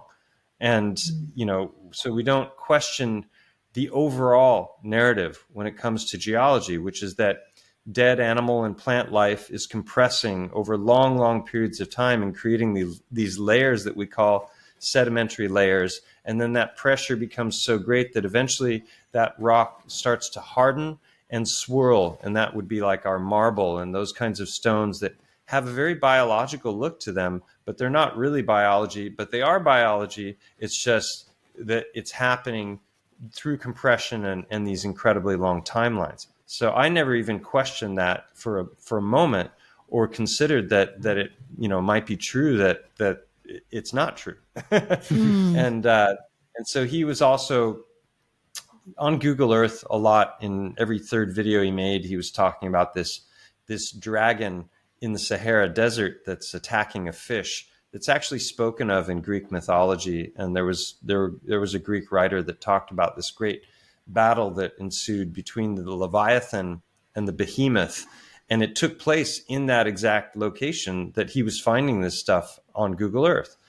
And so he would go in and he'd show the anatomy of the fish and the anatomy of the dragon. And I was like, okay, this is pretty wild. It's way out there. We're talking about a dragon that's 1,000 miles long. Well, if that's true, obviously it wouldn't work on a spinning ball the size they told us, because the thing would just take some steps and be right back where it started. It wouldn't be able to fly. It wouldn't even be able to stand up because its head would be outside of the atmosphere, so it wouldn't be able to breathe. So I recognized early on that this guy's cosmology was kind of wonky, and everything that he was presenting it using NASA information. And I already knew that NASA was full of bull. So I'm like, yeah, but these ideas make a lot of sense if the Earth is, say, maybe much larger than we were taught, and it extends much further. We already know from mainstream geology that there was an era of gigantism, that there were giant trees and that there were giant insects and giant beings. They give us the dinosaur narrative, but that also justifies the heliocentric model, because comet strikes, asteroids, and all that kind of thing are the risk that we all run every day, that the entire human race might be wiped out forever because we haven't managed to get off of this rock in time before we get hit by something, right? So that's a justification for their space program. Elon Musk going, the trip to Mars, like as if there was something on Mars to go to, right? It's just a rock that might have water in their model, right? It's like, it's absolutely absurd that we're going to get all of the resources that we would need to thrive on another planet that's so far away. It's just like, the more you think about it, the more you realize that, okay, these are just black holes for loads and loads of money. And they're presenting these ideas that alter our worldview in ways that I think are very destructive, because they don't match the reality that we're given. We're told we're on a spinning ball. We feel no motion. We're told that things curve, but we can find no curvature anywhere. And we're told that vacuums can exist, next to a pressurized system without sucking all the gas away. So it's just one thing after another that doesn't match up. So I had problems with his research, but I was open-minded enough to incorporate these ideas that maybe petrification could happen very quickly, and that stone might not be what we were taught. And so that just caused me to start looking at everything around me with new eyes. And his work on the dragon caused me to, it was the penny drop for me when it came to, there's a mountain here in the town that I live in called Mont Go that's known as the elephant because it looks just like an elephant. You know, it's got the head is shaped like it. It's got the body. There's curves where the head meets the shoulders where there should be. And there's an eye socket exactly where an eye socket should be that doesn't just look like a cave. It looks like an eye socket. And so that was how it all began for me. I just got on Google Earth one night going, no way, this can't be real. Like, is this really, like, look, I've totally got goosebumps, right? Just thinking about the experience. You know? Yeah. And so after about an hour on Google Earth, I had a list of 10 different anatomical features. That's already a really long list, right? The head, there's a deep canyon between where the legs would be. And you can see the remains of a rib cage and the spine. And it's just like, am I in the Twilight Zone right now? I could not believe what I was finding. And, so that was the initial just foray into an investigation of like, what if, and I would never have guessed that I would find the things that I found. And so that, you know, just led to a deeper and deeper investigation, because I figured, okay, going back to my chiropractic roots and my studies of anatomy, if you think about the eye socket, it's very complex actually, because it's formed by 7 different bones. And those bones have meeting points that are known as sutures. And then there's openings between those bones that are fissures where the optic nerve goes and blood vessels. And then, you know, there are attachments to muscles, and there's a lot going on inside the eye. It's a very complex structure. So I'd been up to that cave already before I embarked on this investigation, probably 10 times just for hiking, just because it's an amazing sight to be in and see. And I'd always marveled over how odd it was, and I couldn't figure out how it could have possibly formed. And so I was also very aware, though I didn't know the word for it, I was aware of the concept of pareidolia, which is this recognition of a pattern visually that doesn't actually exist. So you see a face in knots of wood, or you see an animal in the clouds. It's obviously not really there, but, you know, maybe on some esoteric spiritual level it is, but from a practical, you know, perspective, it's not real. It's just a trick of the mind. And our eyes are designed to recognize these patterns. And I have very abstract artwork, and that people see faces and different figures all the time in my artwork. So I play on that. I love it. But I was aware that, okay, that might be what's happening here, but it's already too weird because I'm finding too much. It's going beyond pareidolia. It's going into like, this is actually a pattern that shouldn't exist, that seems to. And so the next time that I investigated the eye, I got out my anatomy books. I found a 3D rendering of the skull where I could go in, I could click on the different bones, and I could see where they meet, and I could see those lines where they're connecting. So I went up to the eye of Montgo after that initial investigation with a list of things that I would expect to find if there was truth to it. So I was, you know, honoring the scientific method. You make an observation, you ask interesting questions, and then you make observations, right? And you try and determine whether there's a pattern there, and that should be a feedback loop where you get new information, and then that information makes you go, oh, I was wrong about that. I'm going to go back, you know, and reevaluate and try and come up with a different model that works. And so I went up there, and I found probably 10 additional anatomical correlations in just a couple hours up there. And so now I'm up to almost 20. And that's a crazy number, right? It goes beyond like pareidolia.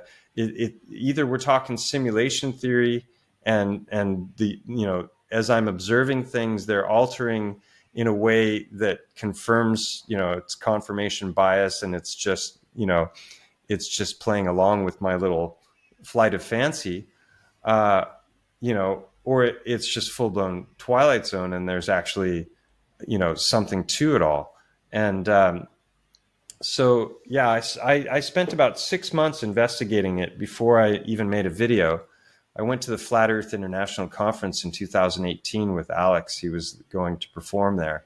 And I got to meet a lot of awesome people, you know, Bob Nodell and Dave Weiss and a whole bunch of the other OG Flat Earthers that were the ones that were producing all the really quality content before the algorithms rolled out.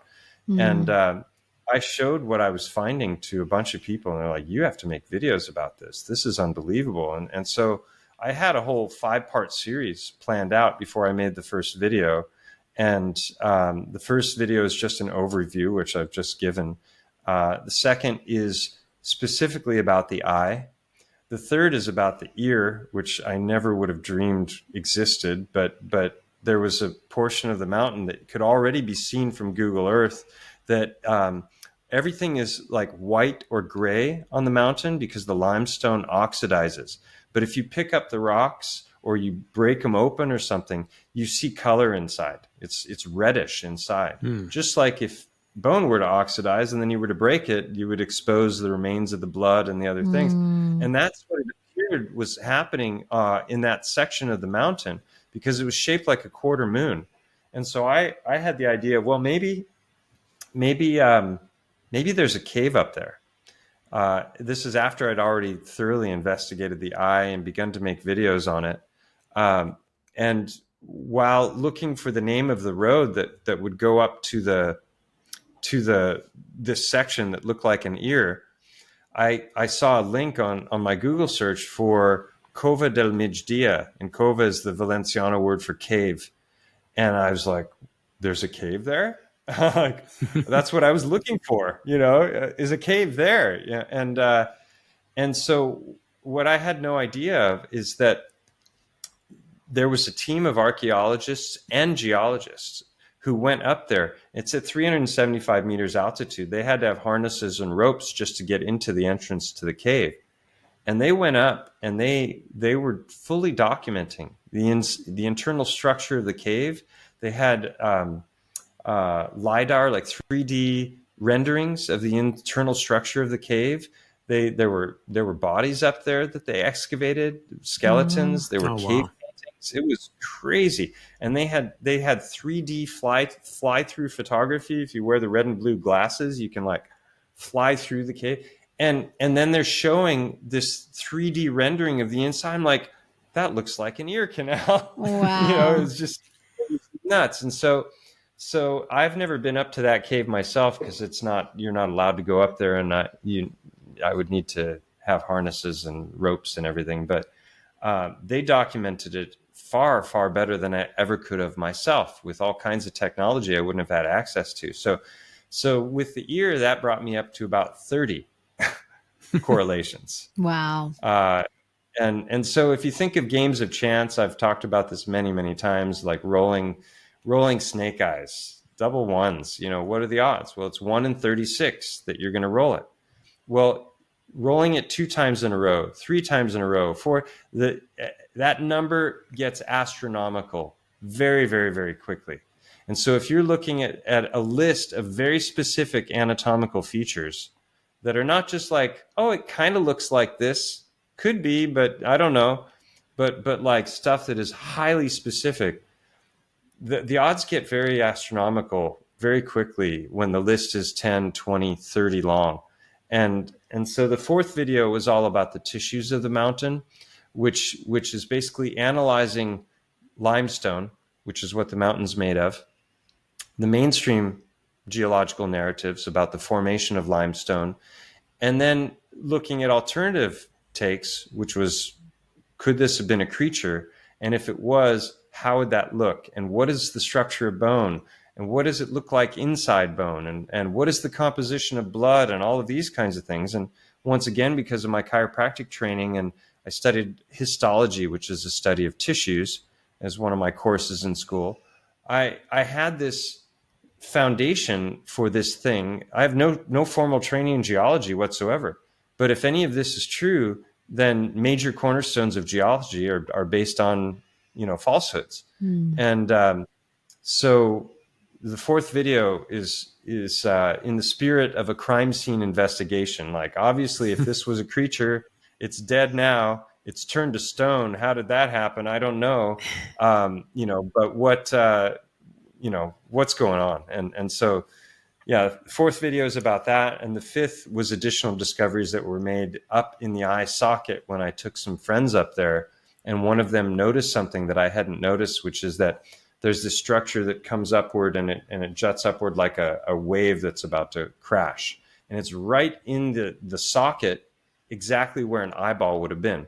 So Wow. if something is so profoundly powerful that could turn a 3 mile long, 1 mile tall elephant into stone, then it would probably blow out the eye, right? Because the eye is this soft gelatinous tissue, but the backside of the eye would have remained anchored in the eye socket. So I'd already theorized that's what I was seeing when I was up there the first time, but I didn't have any evidence for it apart from the fact that it had these channels going into the backside that bifurcated. They branched off just like blood vessels would branch off, and they don't make any sense from an erosion perspective. That you've got a larger channel that then goes, and then you have small channels branching off from that. Water couldn't do that, right? There's no way. I mean, the official story for this kind of limestone, it's called karst, is that water erosion has led to little fissures forming in the stone, and then the rivulets of water then slowly expand over extensive periods of time, and that's how these channels form. And it's the reverse of that, because you've got this smaller and smaller channels, just like blood vessels, just like trabecular bone does, which is that we have our cortical bone, which is the thick bone, which is our long bones and our skull and everything, and then in the middle of that is another kind of bone called trabecular, TRAE, that looks like Swiss cheese, and it's fractal. And so you can see it with the naked eye, or you can look at it under a microscope, and it looks identical under a microscope as it does under the naked eye. And that's where our blood is formed. Our blood plasma is there, different kinds of cells. And so that has a particular composition. You can centrifuge it, and you can separate out the red blood from the plasma. You can take the water out of the plasma, and what you're left with there are these long-chain fatty acids known as albumin, and they look just like quartz crystal. And it's like, this is bizarre. Every aspect of the mountain is matching Titan anatomy. So I never would have dreamed that. I've examined it with microscopy. I've done with the heart stones. I had them CAT scanned. I broke them open. I sliced them. I polished them. I've shown them to one of the greatest living cardiologists in the world, who was the right-hand man of Francisco Torrent Guasp. He was the one who facilitated his first dissection of a human heart, a man named Manel Ballester, who is in Barcelona. And he and I had a video call, and I pulled out a bunch of these heart stones, and I showed them to him. And I was pointing out the anatomy, and he was utterly blown away. It was never something he'd even pondered or considered, but he was open-minded enough to recognize that what I was showing had substance.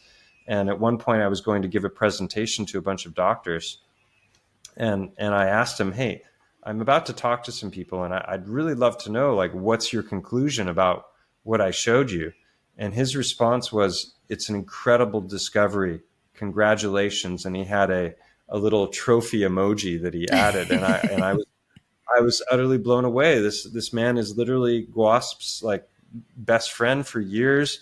And he's on board with the theory. So obviously he's not a geologist, and neither am I. And a geologist would say, well, these are the ramblings of a madman. You know, this guy Right. is suffering from the Dunning-Kruger effect. He knows a little bit about geology, thinks he's an expert, or he's cherry picking his information.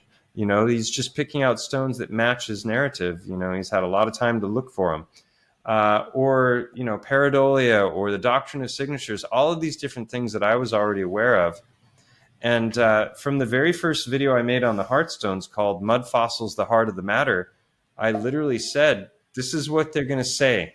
I'm just putting these ideas out there because I know I'll never get published in a mainstream geological journal, because if these ideas are true, they destroy major components of geology. So the likelihood of me getting something accepted in a reputable journal is slim and none. So I'm not going to waste all my time, you know, doing scientific study, or at least, you know, a written study to publish, because it would be a waste of time. So I decided to just give all the information away.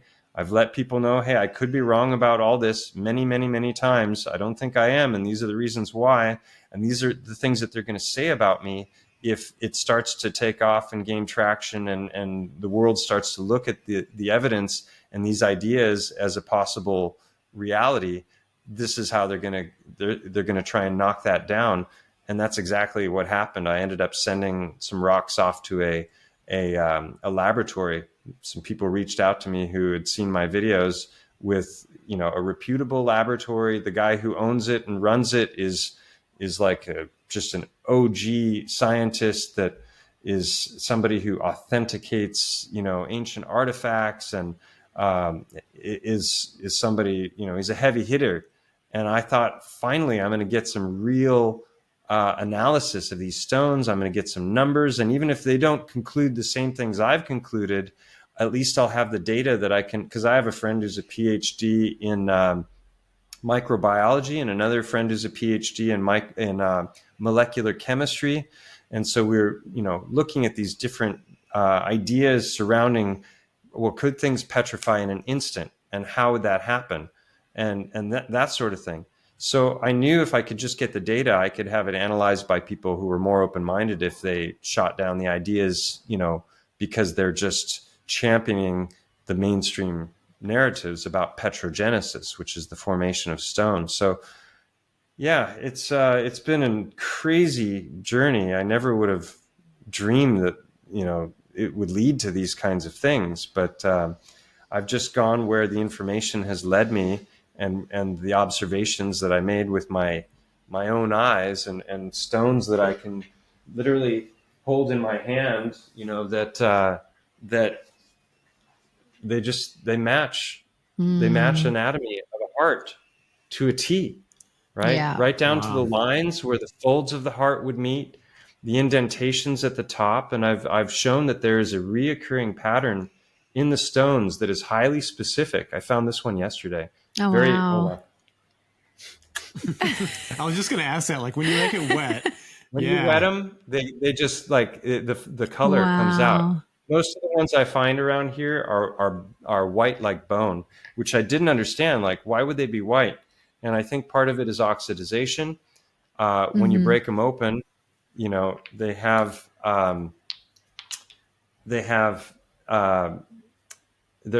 darker colored inside. Yeah, and they look the same. Like there's subtle differences, but they look the same. I'm going to show you half a dozen here that all of them I've gotten in the last 2 days. Oh, wow. So this phenomenon is so repeatable. I literally have hundreds and hundreds of these. And initially I was, you know, I started to recognize the pattern, and then my eye got better and better and better at spotting it. Yeah. And now I can't go out without finding them. But you have this harp shape, and then there will be creases in, and that's where the folds are meeting. Yeah. When the heart contracts, if you look at it from the bottom, it goes in a spiral. And so that makes these stones look like you get this little, like almost like a propeller twist in the stone. And then one side of the heart has a thin wall and the other side has a thick wall. And so when the heart contracts, which it would on death because of rigor mortis, it's going to taper in. And the side with the thin wall ends up being like a knife edge, like you see here. Yeah. And then the other side is thick. Yeah. And that's so So you've got blood vessel openings or creases or indentations at the top where the aorta and the vena cava, the two biggest blood vessels in the body, come out. Then you have the tapering in on the sides. You have a faceting on the front, and then the backside will be either flat or concave. You have that twist, and then you have those lines. Those are all very specific features that can't be explained by a rock banging around in a river bottom. So regardless of whether these are hearts or not, they are extremely specific, and I've recognized a reoccurring pattern in stone that should not exist based on how we've been told stone forms. Yeah. And so that's why this is so significant. Again, I found all of these yesterday and the day before, and you see it's a, well, you know what's there's your troubling there's your is knife why edge. are there so many? Yeah, that gets into, so, I talk about this enthusiastically, but it is also an incredibly dark subject, right? Because we're talking about a cataclysm where the shit hit the fan and all biological life turned to stone in one form or another. And that's a harrowing idea, right? So again, you've got the indentations at the top. You've got this concave backside. You can make out the twist very prominently in that one. Yeah. Each one of those being very specific. And this one I found yesterday as well. See how the color? Yeah. And there's that the hint of the sulcus line. Yeah. And then the flat backside. And here it's just more of an indentation or discoloration. You can't really make out the blood vessels. It's so incredible. And then because I remember after we first watched first time I watched your presentation on this, it hit me, like all the stories that I often look now at movies and, like you said, fairy tales, all these things that we hear that they say are myth and not true. But that's the age old story of the witch that turns people or things to stone. And after watching your presentation and seeing these things that are petrified, I often wonder too, is there black magic involved? Because that's what we're told in the stories. It's the evil witch that turns things or people to stone. So there's just, it opens up this whole other world of potential possibilities. Yeah, well, there's so many synchronicities that have happened as I've done this research. Lots of people have given me information over the years that has opened my eyes up to new things that I wasn't even aware about, because I hadn't studied geology at all, and I didn't know all of the incredible sites that exist in the world, and these formations that when you hear the mainstream explanations for how they came about, it just doesn't make any sense whatsoever. I didn't know any of that existed. I just, I would see photos of nature but now over the last 7 years of doing this, I've accumulated such an incredible catalog of images of sites that are just utterly mind blowing. Aside from the work on the mountain and the heartstones, but you mentioned mythology, the petrification. We have the story of Medusa, who was the Gorgon, who had the snake hair and would turn anything to stone on sight. Right? I think that's an anthropomorphization for the plasma apocalypse. I think a lot of this has probably come about through plasma electrical events, but it's taught to us in a metaphoric way so that it's preserved through the stories throughout history. But one of the incredible synchronicities is the river that goes alongside the Elephant Mountain is called Gata de Gorgos. And the Gorgos were the Gorgons, one of whom was Medusa. So literally the river next to the mountain is named after this goddess of instant petrification. What are the odds? That's Here's another crazy, crazy synchronicity, which is that Francisco Torrent Guasp, who was the discoverer of this thing about the heart, he lived and worked out of his home in a private, he was a general practitioner, and he had a private practice. And for decades, he was getting hearts from different butchers of different animal types to dissect them, to try and understand, because he already knew that the circulatory model made no sense, but he was trying to understand how does it work. And so in 1972 is when he made the discovery. So, I mean, we're talking a long time ago, 40, what was that, 72, 28 plus 25. Yeah, over 50 years ago, he discovered this. And it's still not common knowledge in the world. It's not even common knowledge among cardiologists, especially the surgeons who are cutting into hearts. They don't understand the basics of the anatomy of the heart. They would be offended by that statement. But if they don't know about the helical heart and the myocardioventricular band, and that's not being incorporated into every aspect of their study as they're learning how to be surgeons and cut into the heart, they're quacks of the highest order. They don't know what the hell they're doing. They might be able to help people, but there's the consequences can be, fatal, obviously. But anyway, the synchronicity was that he lived and worked out of his home for decades, and his home was on the foothills of Mont Go, on the Elephant Mountain. He literally lived and made this discovery and worked on the mountain. Wow. Just another crazy How do you make this accident. stuff up? Yeah. It's like those guys going into the ear and stuff. And so, again, either there's truth to what I'm finding, or we're in a simulation and reality is altering itself based on my investigation and based on the egregore that is the consciousness of many individuals who start to look at these ideas, and it starts to be a part of their thinking. And then maybe that gains more and more power, and then reality alters itself more and more. And maybe that's why people are sending me photographs and videos of these heart stones from all over the world. Did they even exist before I made the discovery? I don't know. If it's a simulation, maybe not. But if we're in a real created realm, which I believe we are, and then there's this illusory matrix overlay, then this is a clue to our past that is so profound and important. And it's been something that has been life-changing for many, many of the people who've watched my videos, because it's reified their faith if they're Christians, and they're just so appreciative because they see that the things that I'm finding are proof that the stories in the Bible are true. And not just the Bible, but the book of Jasher, the book of Enoch, which were removed from the Bible, the apocryphal texts, but also the myths, the legends, the fairy tales of all of the civilizations. We've got these stories of giants and titans and things turning to stone. And it's like, maybe that's our real history. Maybe what we've been taught is the bullshit. And, we've all been misled because we're blinded by the paradigm.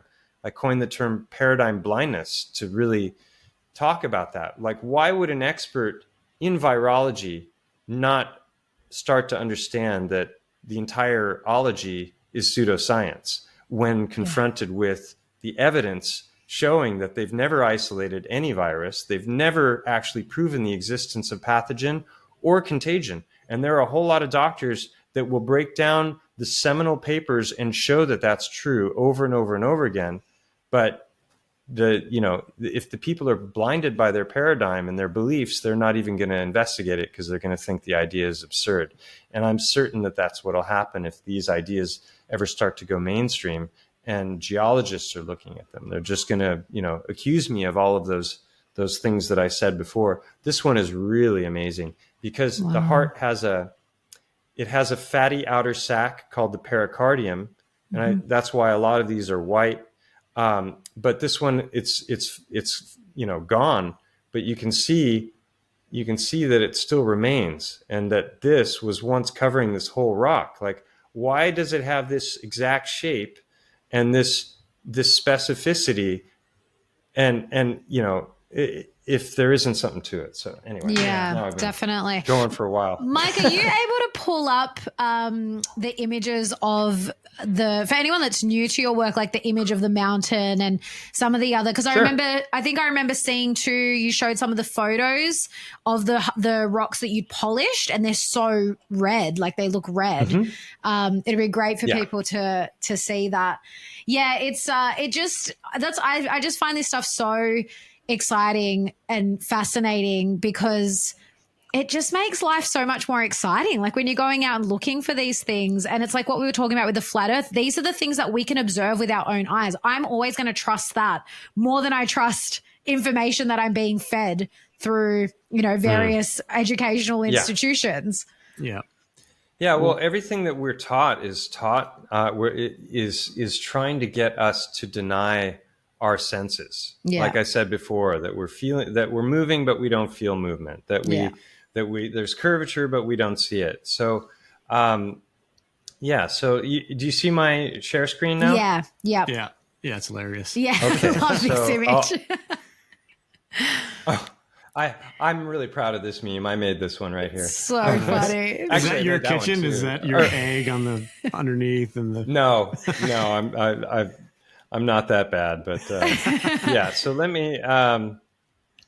For anyone listening, definitely go and watch on YouTube or Rumble or Spotify video. But if you can't watch, there's an image that's got this is your brain and it's an egg, and then the next image is this is your brain on NASA, and the egg has been cracked, the shell's in the pan's off the heat, and the egg's underneath in the bottom of the stove. And the handle is being heated up to red hot, so that when you go to try and pull the pan off, you're going to burn your hands. It's just a hilarious thing. So this is really kind of how it began for me.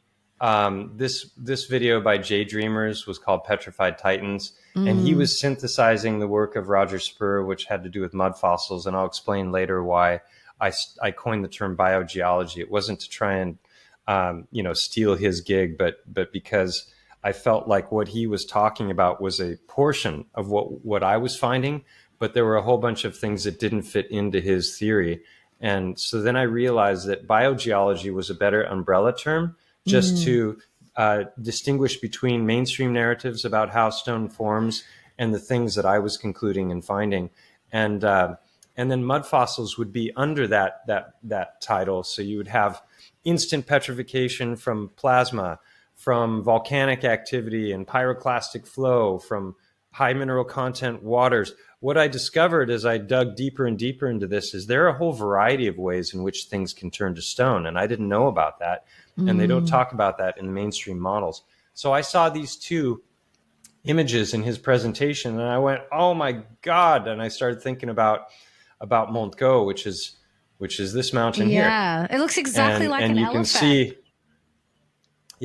And some people say, oh, it looks like a whale, or, to me, it doesn't matter if it's an elephant or not. What it is, in my opinion, is a vertebrate, probably a mammal. And the evidence for that is extensive. And here you can see that little upward, can you see my cursor? Yeah. Okay. You can see that little upward jutting part that I said looked like the remains of the eyeball. And actually, somebody was just here at an awesome party a couple weeks ago. I don't want to mention his name, but he got some incredible drone footage because you're not allowed to fly drones around that area. Right. So I've gotten some. I haven't had a chance to put some of that into the presentation yet. But this is looking from above, and you can kind of make out that it looks like a rib cage, and this would be the spine. And then there's a curve right here and here where this head would meet the body. And then right here is a canyon between the legs. And then you have this section here of the mountain has collapsed. And so even in mainstream geology, you can see that here, they talk about this section being what's known as a synclinal, where the layers of strata are curving downward because of a collapse. And if this were an elephant, right in here where this collapse has happened is exactly where the breathing passage of the elephant would be. A lot of people used to confuse elephant skulls with cyclopses. They thought that they were one-eyed beings because they didn't realize that the breathing passage wasn't an eye socket. And so here around the mountain, this is called the skirt. This is where pieces that were here have fallen down and accumulated. But this is the structure. And so, like I said, I was, applying the scientific method to the best of my ability of thinking of questions, formulating a hypothesis, developing testable predictions is exactly what I did with the eye socket. And then I gathered data, and then you go through this refining loop, and then, you continue to evolve your model.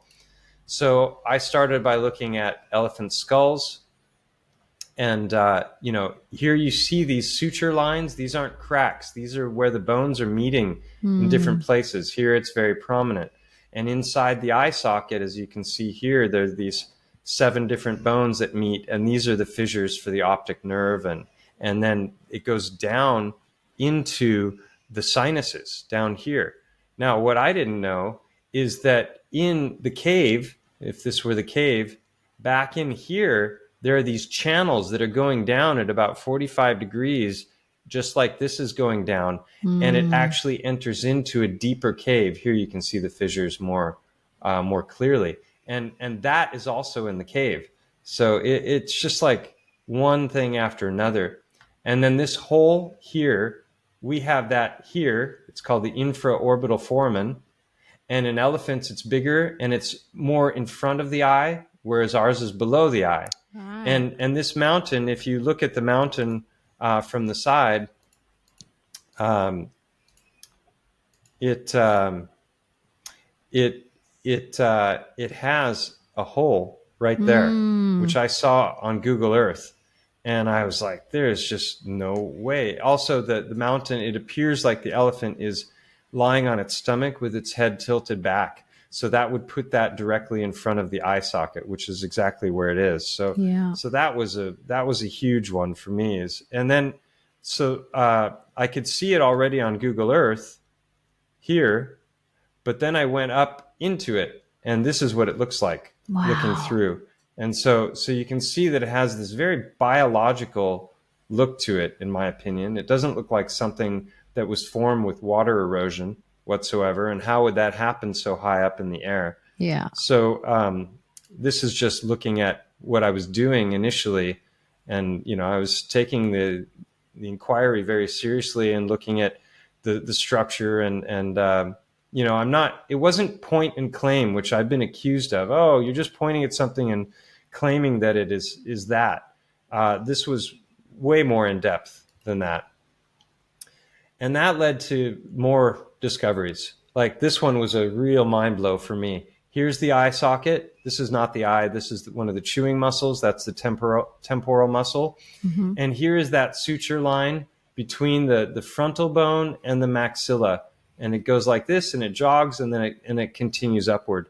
This is that exact same location inside the eye.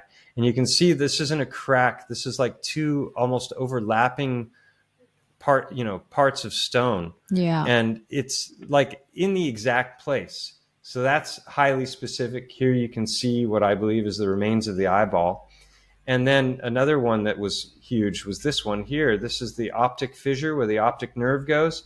And in that exact location in the cave is this. Wow. That's incredible. Yeah, it's very specific. Yeah. Yeah. And then this is that quarter moon area that I was talking about that's red. It looks like an ear was torn away. And right in here is where these guys went in, and I'll show you a little video of that.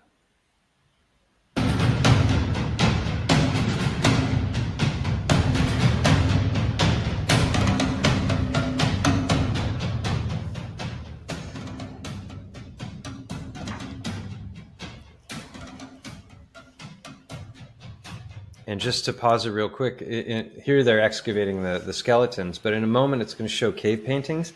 And 2 of the paintings look like a 4-legged creature with horns.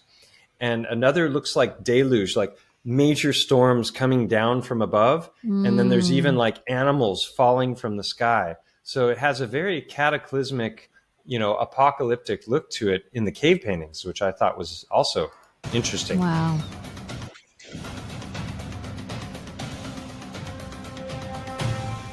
And there's the 3D fly-through. And here are the paintings.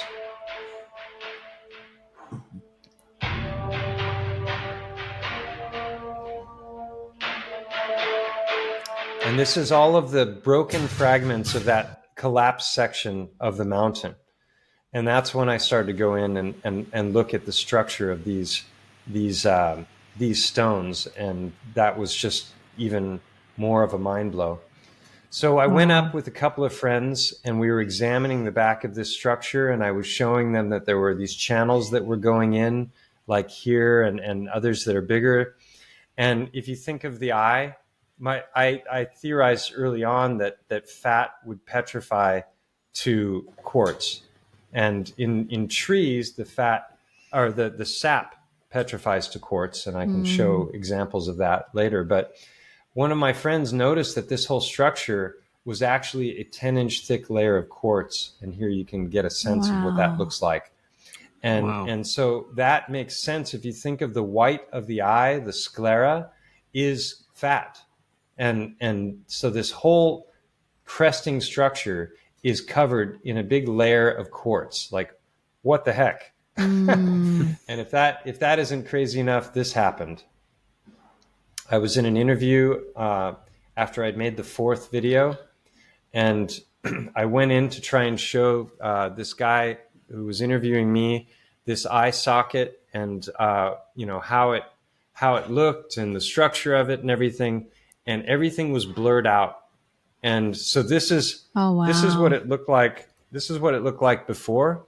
I was using Google Earth as a drone to get this amazing footage, right? Yeah. So here's before. You can see the eye always in every angle, even from far away, right? And then Google Earth was changed. Wow. Very interesting. Blocking the eye and the ear, but in the weirdest way, because when you get in close, it still opens there. up, but you can't see the whole mountain and the eye and the ear at the same time now. You can only see a small portion of it. So people who are skeptical, they're not even going to notice the eye or the ear. And even if they do try and go in, they're not going to be able to do what I did initially with Google as a drone. Yeah. Yeah. And it's pretty clear they changed something. Yeah. Yeah. Yeah. It's like there were a lot of people that were on the fence with my research. And then when that happened, they're like, okay, now I'm convinced. Yeah, exactly. When Google's trying to cover something up, there's probably some truth to it. Yeah. Yeah. There's a lot of stuff that gets blurred out on Google. So this was also really interesting. I didn't know about this, but limestone is said to be formed from skeletal fragments, coral, forams, and mollusks. So essentially the mainstream model is telling us that limestone is bone. And if you look here, you can see what I was talking about before, trabecular bone with the naked eye, trabecular bone under a microscope. The blood is still in there. That's why it's red. And then if you start looking at the rocks that are on the mountain, you get this sort of thing. Wow. Explain this with water erosion. Yeah, exactly. Yeah, you can't. Yeah, it just picks and chooses where it goes through. It's just totally random. Yeah, for anyone listening, it's a stone that literally has like channels through it. Yeah, it's a Holes. white stone. It looks osseous. Looks like a bone. Yeah, so if you see and it is bone according to them, but they're saying compressed bone over hundreds of millions of years of time. But the thing about that narrative is that I should be able to see the remains of mollusk, shellfish, coral, skeletal remains embedded in the rock. And I've been walking this mountain for 15 years, and I've never once seen a single fossil embedded in any of this rock. Because that would have destroyed my theory, right? If the bone was comprised of smaller bits of bone, then that's not what happens. We can eat bone, we can take bone broth and other things, but we're going to assimilate that nutrition to build our bones. Our bones are not going to be built of those pieces. Does that make sense? Yeah. Right. So then I started to look into the composition. Here you can see this chunk is broken away, and out of this is flowing this red earth. So the whole mountain is comprised of limestone, really bright red earth, iron ore, which you can see caked to this one, and then quartz crystal, which would be the plasma. So if you take and you centrifuge the blood, we've got all of these different yellowy oils like you see here from salmon and nuts and whatnot, fish oils. And if you take that and remove the water, this is what it looks like. So it was just, every single thing was a 1-to-1 correlation. And well, now my mind's ticking because we've got a lot of red earth where we are, and this land, not just our land, but this area is very well known for having lots of quartz crystal underneath. So now my mind's ticking because I'm like, quartz crystal, red dirt, like red earth.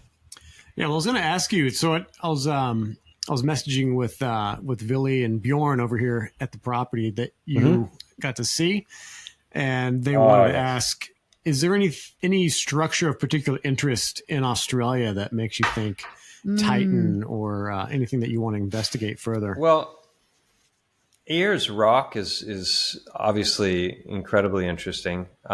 It looks like flesh.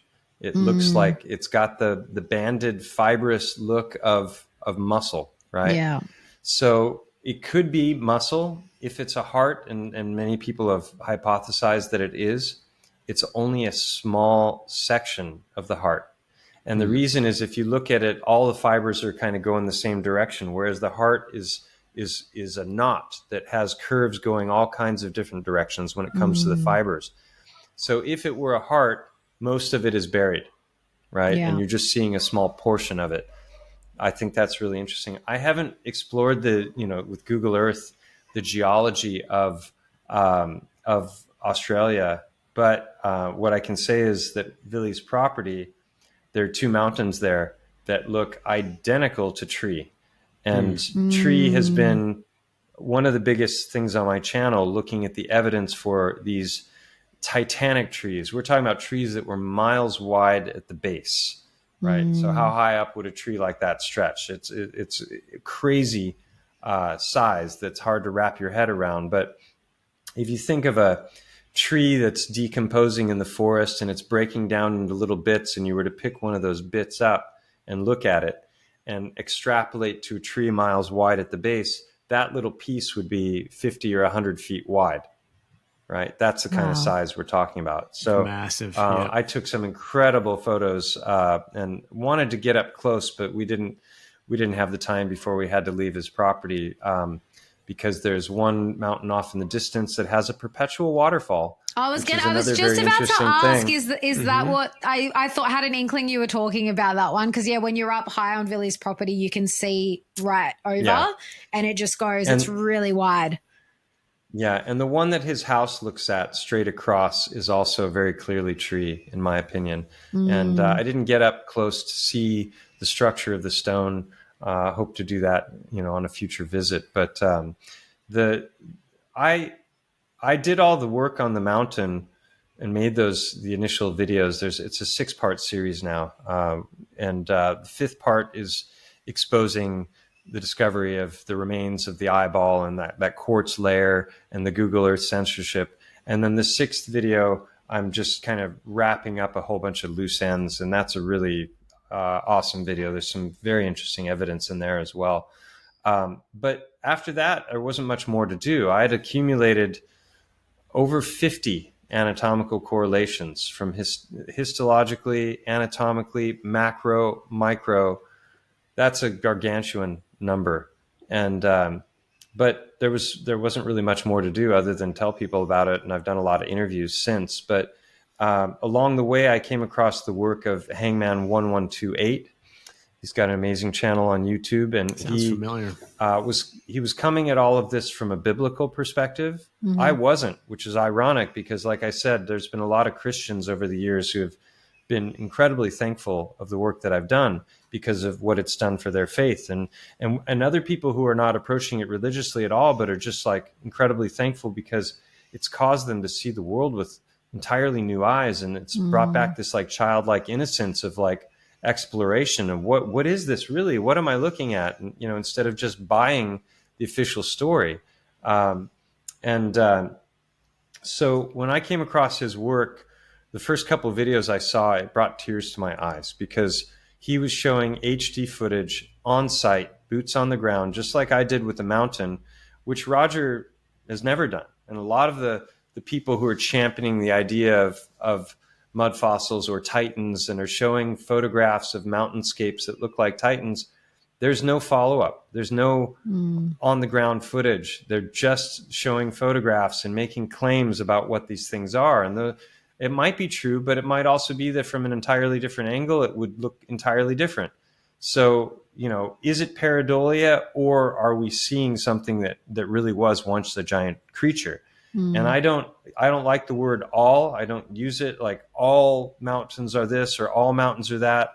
I think some are titans. I think some are trees. I think some are ancient buildings that maybe got hit and are now there's a whole crowd called the meltology crowd, which are saying, that a huge number of these mountains around the world are a former structure at a time when everything was far, far larger. I'm totally on board with theories related to Tartaria and mud floods and looking at star forts and the World's Fairs and all these things showing that our realm was very different as little as 150 years ago from what we were taught. And it paints a completely different story of our past than what we've been grown up believing. So when I saw Hangman's work, it was just groundbreaking for me because I knew 100% that what he was showing was true, that the proofs were self-evident, that the mainstream petrogenesis models could not explain the formations that he was showing, but those formations matched from the micro to the macro to perfection every manifestation of tree in its varying stages of petrification or decay or breakdown. All of it was absolutely a perfect match. And so when I started to dig into that more and more, I began to realize that when it comes to evidence for titans, my stuff is really it. I thought that by now there'd be a whole bunch of other people that would have found other similar kinds of formations and done an investigation on them, but that hasn't happened. So even though my work and the evidence is compelling in and of itself, it's not a slam dunk, ironclad proof, definitely not in the mainstream consciousness, but the trees and the evidence for them is astonishing. There's so many data points that line up perfectly, and I can show some of them in a moment. But have you ever been out to Moab? No, but I did get the opportunity Utah. to tour with Mike Alley, Hangman, and we went to Garden of the Gods in Colorado, and then we drove 7 hours up to the Black Hills of South Dakota, which is where Mount Rushmore is. Mm-hmm. And just next to that in Wyoming is Devil's Tower, which I didn't get the chance to see with my own eyes. We lacked a day. But, Devil's Tower is incredibly compelling because it looks exactly like a tree stump. And there are people, even in the truther community, who will argue until their faces turn blue that it cannot be a tree for this, that, or the other reason. And they might be right. It might not be tree. I'm not attached to it being tree, but it sure as heck looks like tree. And the mainstream narrative for how that formed is laughable. They're literally saying that lava has come up through the earth and that there's been a rapid cooling event that has caused the lava to expand, and that's given rise to these honeycomb columns that are called porphyry phonolite. And that rapid cooling is why that formed. And I find that laughable now, especially in light of all of the other sites that I've found that are not porphyry phonolite that match up perfectly with the trees. So I still lean strongly towards tree, but I'm not attached to it. And what I've said many times is that is one data point. It's not proof in and of itself. It's something to consider. It's something to look at and to have as a placeholder of possibility, and then look at all the other evidence that's out there. And that's what nobody else is talking about. And nobody has put together the kinds of presentations that I have. Mike Alley has got incredible footage, but I've really brought in so many bits of evidence from different places that is incredibly compelling. And I can show a bit of that. Please do, because I found the tree stuff even more fascinating. Because again, these texts like the Book of Enoch, he might have been the one. There's somebody that did something about no trees on flat Earth or something like that. But after watching that, I was driving through. I used to drive through the Black Hills once a month, going up to work. I used to work on the oil field up there, and I just noticed there's long stretches of road, and as you're looking at the landscape, there's these hills, and on the tops of the hills. Is it sharing while you're talking? I just want to give some visuals while you're talking. Okay. Yeah, go ahead. There's massive areas, like hours and hours on the road, where you see these hills, and all the trees most of them are all pine trees. They're all on the hill. And then you can see through the landscape down in the valley, and there's big valleys, there's big areas where it's flat, it's low lying, and there's just grass. And it's not even cultivated for farmland. It's like grazing for cattle. And there's a lot of these areas. I'm just like, it's very noticeable now that I have my mind opened up to this. Water, right, runs downhill. So you'd think, well, there'd be some trees down in the flat areas because that's where all the water's at. Your survival wilderness stuff. You look for low-lying areas where the water's at. You can find trees there. You can usually find elk and deer and all that. But I'm like, why are not some of the trees, all the trees were at the very top of the hills and the mountains out there, the furthest you would think from water. Right. And it was just such a stark contrast to, like, it's just one example of some anomalies that are on this realm. Well, I have a slide that I'll show that touches on that, because the question is, where's that water coming from? They say it's coming from our artesian wells. Art is, we have artery in our bodies, and these are like water arteries that are coming up through the earth.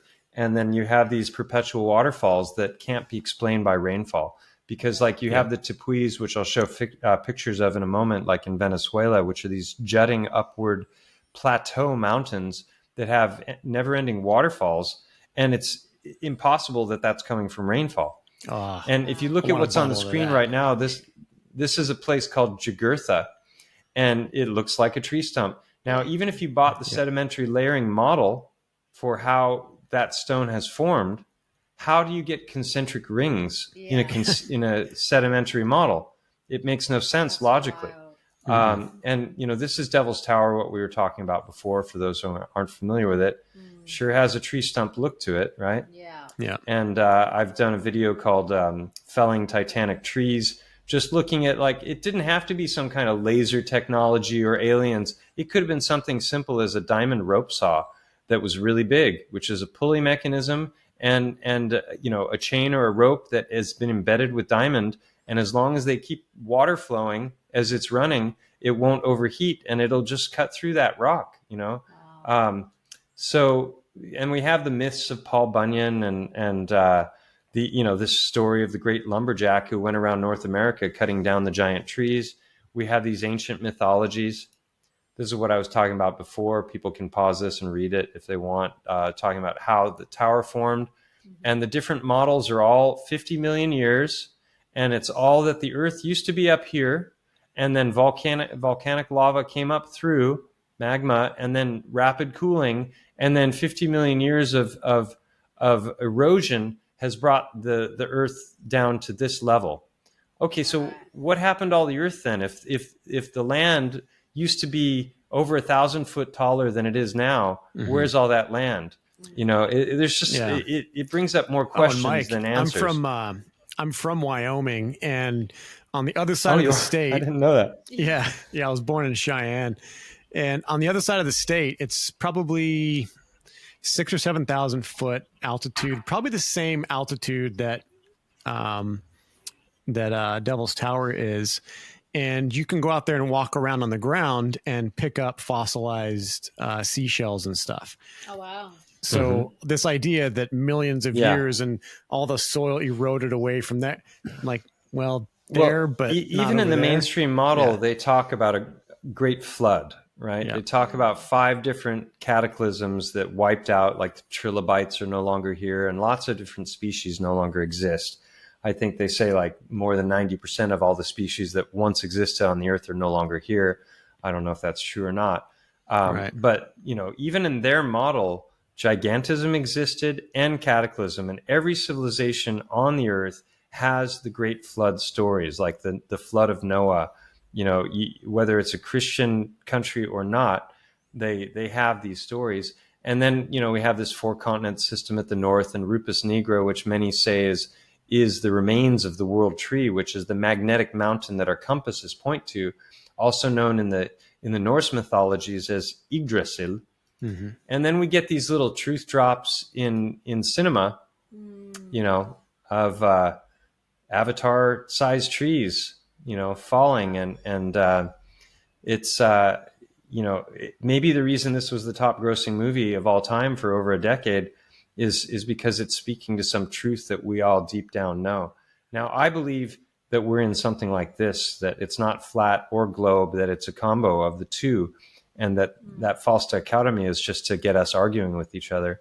Mm-hmm. Yeah, I love and then if that you look image, at lava, Mike, because I've been saying the same thing. That image is exactly what I've described for so long, because that's my feeling, is that it's not, because there are things in the sort of, more widely accepted flat earth theory that I don't fully agree with. And so I'm a bit the same, where I'm just like, I feel like we can observe that we're on a flat plane. Like, that's easily observable.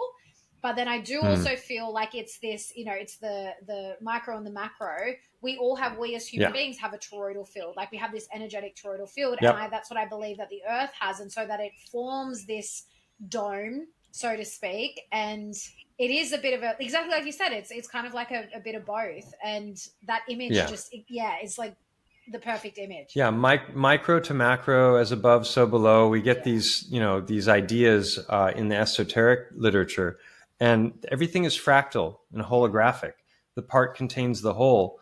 And when you look at something like this, we have this in our heart. Because not only did Gauss prove the myocardioventricular band, but he also proved that there's a dual vortexual flow in opposite directions. So the heart is functioning more like a singularity. It's actually stopping blood flow, not pushing it and causing it.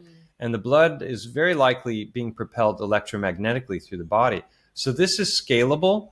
You can do all kinds of scientific experiments with things like cymatics, sonoluminescence, plasma physics. I recommend the Primer fields, PRIMER, to people who want to really understand how plasma works. You can create plasma by using magnets, noble gases, and electricity. Wow. And so I think this is the master shape, and it's scalable, it's fractal, and it's inside of us. The heart has the most powerful electromagnetic field of the whole body, and it emanates feet outside of the body. And this has all been proven, with different scientific measurements. But I just want to show lava. This is what it looks like. Never a straight line. Yeah. Right. No six-sided protrusions of any sort. Yeah, and so even if you want to buy the mainstream narrative on Devil's Tower, how do you explain this? How do you explain these inside of a larger hexagonal shape? This is how plants grow, right? And how about this angle here? So what? It cooled, and then it just, it cooled in this perfectly angular straight line. It doesn't make any sense until you start to think of it from a biogeological perspective. Can I explain it all? Do I know how that happened? No. But lots of people will try and say that there's no substance to the theory, and I disagree. And this gets back to the mythology of what I was talking about before. And these kinds of photographs circulate all the time as claims. And I think that there needs to be follow up. Like someone needs to go into these eyes and show what they look like. Yeah. At some point, I'll do it if no one else has. But so I was going to show some of the best examples of tree. But first, let's go just a review. This is how tree breaks down. Notice that it's got vertical and horizontal lines. It can swirl in any imaginable direction. Whoa. It can take on all kinds of unbelievable forms. Yeah. That's the knot of a tree there, right? Each one of those little pieces is going to have a different molecular makeup. Yeah. And so if you examine tree in all of its detail, and then you compare that to these structures, this is from the work of Hangman. Yeah, so these are the rocks that look like just gigantic versions of the rotting tree. Here you can see, and here you can see that the grain This is what I was talking about, holding up a piece and a much larger version of the same thing just behind it. Yeah. It is absolutely breathtaking. I've seen that site that I just showed with my own eyes, and it's so amazing. He'll break off pieces of these sometimes, and you can see that it's still fibrous, like it hasn't fully petrified all the way through. And where it's gray, it's oxidized. And if you break it away, it has color inside. And it just goes on, the evidence that he's presented. And the sap is petrifying to quartz. Man. Just like, we get scabs on our body when we have a cut. Sap is the scab for the tree, right? It's how the tree repairs itself. It's also the lifeblood of the tree. And this is what, we know petrified wood exists, and it's identical, but it's smaller, right? It does the exact same thing in every way as what I was just showing. But they tell us that the biggest petrified tree in existence is only something like 8 feet in diameter. Right. And then there's all kinds of other things that came along the way that I knew nothing about that, like opal, for example, forms from tree. It's silica infused petrified tree.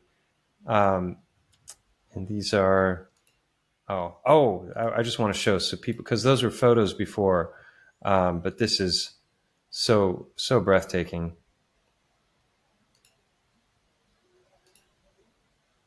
This is on site with Hangman in the Black Hills. And a lot of times I couldn't tell. So magnificent. I couldn't tell if something was wood or stone. I had to pick it up to see. And a lot of times I was wrong. So magnificent. Fun to be here. It looks like sap coming out of that. Firsthand. You can see the micro layering. Even the giant trees had that micro layering. Justice. I think you'll be able to really appreciate it anyway. So most people have never seen any footage like this. They don't know these places exist. And then we're given these stories about how this formed. And if you just think about the sedimentary model, it just doesn't make any sense. Are you filming? Yeah. Oh, what?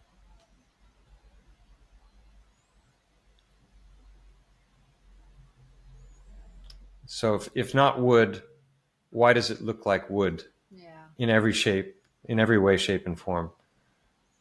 Oh no, it just randomly happened that way. This is what I was talking about before. Opal is coming from petrified tree. Yeah, those are amazing. Wow. You can still see the tree grain. Even obsidian is coming from tree.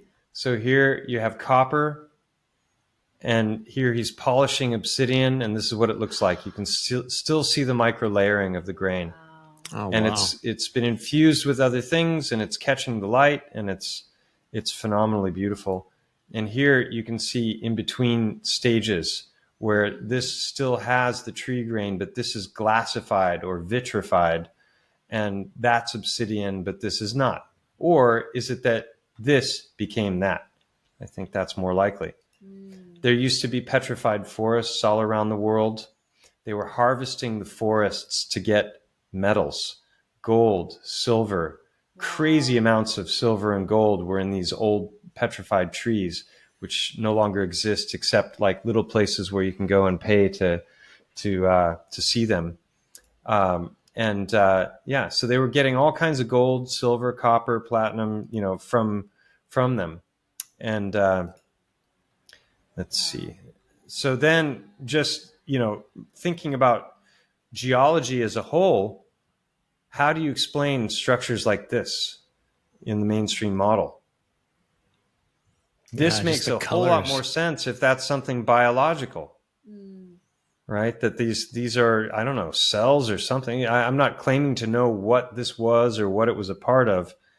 And if you think of the sedimentary model, this had to be turned perpendicular because it would have been horizontal before. Yeah. And then you would have this Earth did this for a while, then it went black, then it went white, then it went black, then, and then it did it quicker here.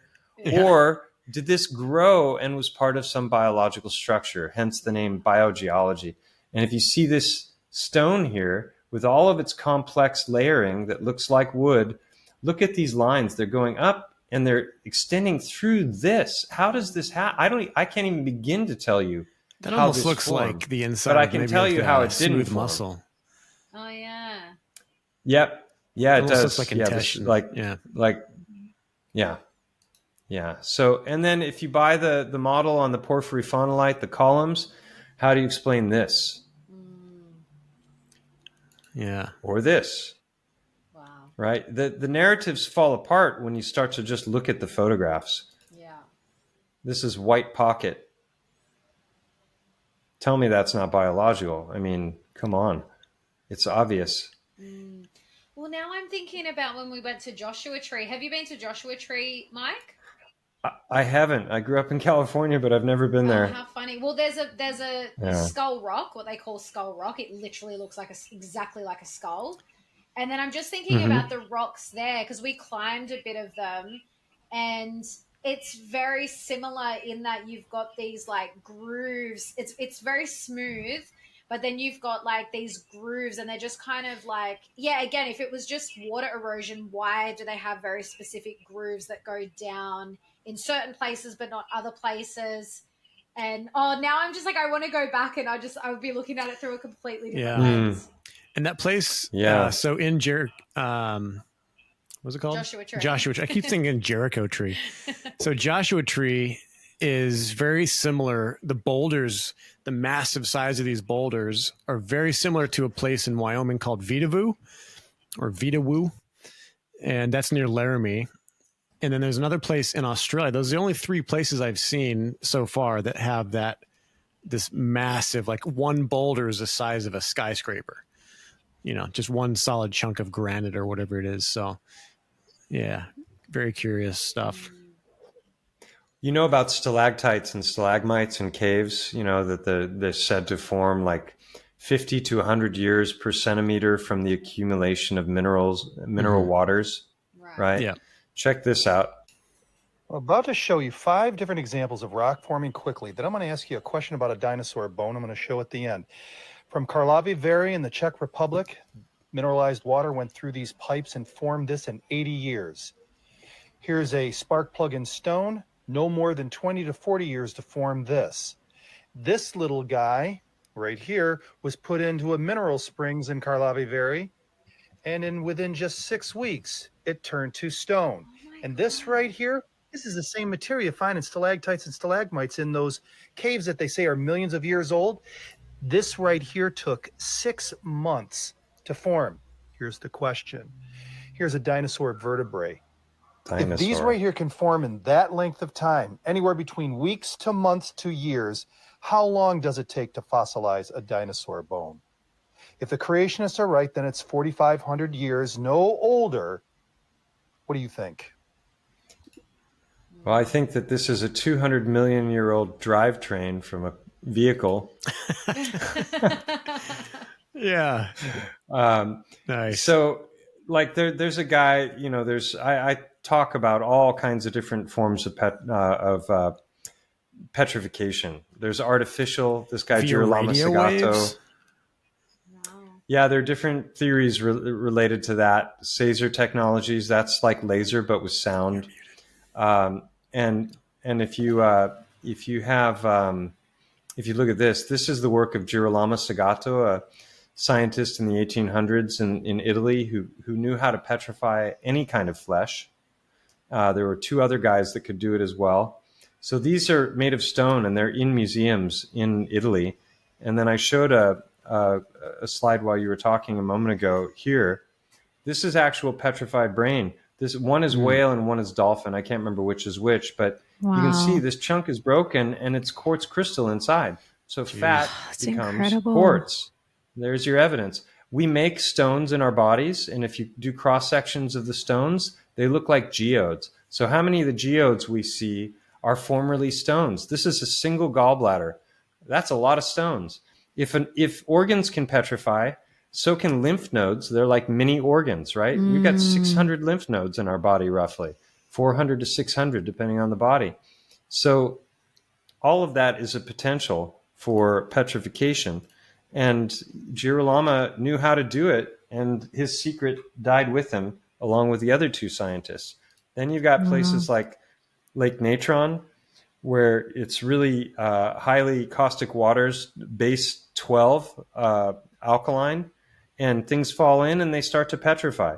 Wow. And then you've got crazy. Mother Shipton's Cave, which is mineral waters that come from this cave. They drip down. People hang things from ropes, and within a short amount of time, they're encased, and then they harden to stone. Is that somebody's head? And then, wow, it's so cool. I think it's probably like a toy or something. Oh. yeah, kind of gruesome looking, but Yeah. and then this gets into theories, related to plasma petrification. I believe that these Lichtenberg figures, which are found around the world, are actually just gigantic plasma storms, which the biggest ones ever recorded are happening over volcanoes because the volcanic ash is conductive. And then we get these structures all over the world, which are known as Lichtenberg figures. And they tell us that rivulets of river are all gathering into larger and larger structures and then eroding, and that is how the Grand Canyon formed. And I believe that the Grand Canyon came about in the blink of an eye through some incredibly cataclysmic force. Yeah. And when you just look at the sun alone, this guy is in seconds melting stone to glass using a Fresnel's lens, which is basically a big magnifying glass. Wow. And it vitrifies and turns to glass. That's cool. Yeah, so it's just like all of this stuff I knew nothing about until I began this investigation. This guy takes chromium oxide and aluminum oxide, mixes them in votives, puts them inside of a microwave with a little bit of steel wool for conduction. And within 10 seconds, he's converted these powders into ruby, raw ruby that fluoresces just like it should under black light. And the magnetron inside of the microwave is what's facilitating that transmutation of elements. So we're taught that transmutation of elements doesn't happen, that it only happens in the heart of stars or in nuclear reactors. But there's lots of evidence to suggest that there's both biological transmutation. Home? If you've got a microwave. You can, raw rubies. I don't know if the quality is good enough to sell, but the point is that ruby is the second hardest stone after diamond, right? Yeah, So we're told diamonds are forming over millions of years of time with millions of pounds of pressure, but it's not true because they can make artificial diamonds now, and they can make artificial ruby. These are bog bodies where they fall into peat bogs, which are highly acidic, and it leaves a fatty sac, which is the skin, that's filled with the muscle and the bone all dissolve, and the organs harden. And so, it's just another thing that suggests that maybe a lot of the stone that we see on the pebble beaches and the cobblestone and this sort of thing is actually just petrified organs. Wow. And here they're finding turquoise, and here they're What's up, everybody? They're mining for opal, and they're showing how it fluoresces, and then they're all excited about their discovery. And then at one point he even says, "Oh, that looks like wood." It's a bit on a rock. This rock is absolutely impregnated with opal. Look at that. But if you see the whole video, the entire cave they're in that actually shows tree grain. Something funky. Yeah, right. Yeah, it does. Oh, that looks like something funky, like wood or something, he says, right? Right. So this is where the paradigm blindness comes in, because they've been taught a model about how everything is formed, and it's never even occurred to them that what they're looking at might actually be what it appears to be.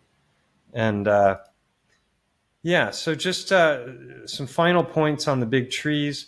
Where did they go is often the question. They're still here. These are salt mines. They've got all of the grain of tree. Wow. These are marble caves. Again, how do concentric rings form in a sedimentary model? Doesn't make sense. These are natural structures in Patagonia. Wow, so beautiful. And again, the salt caves of Romania and Poland, which are, to me, clearly tree. And then we see structures like this. Oh, it looks exactly like wood. Like it is wood. Planks of wood. That's insane. Well, actually, now it's sandstone. Yeah. Wow. Yeah, and then take a look at this one. This is phenomenal.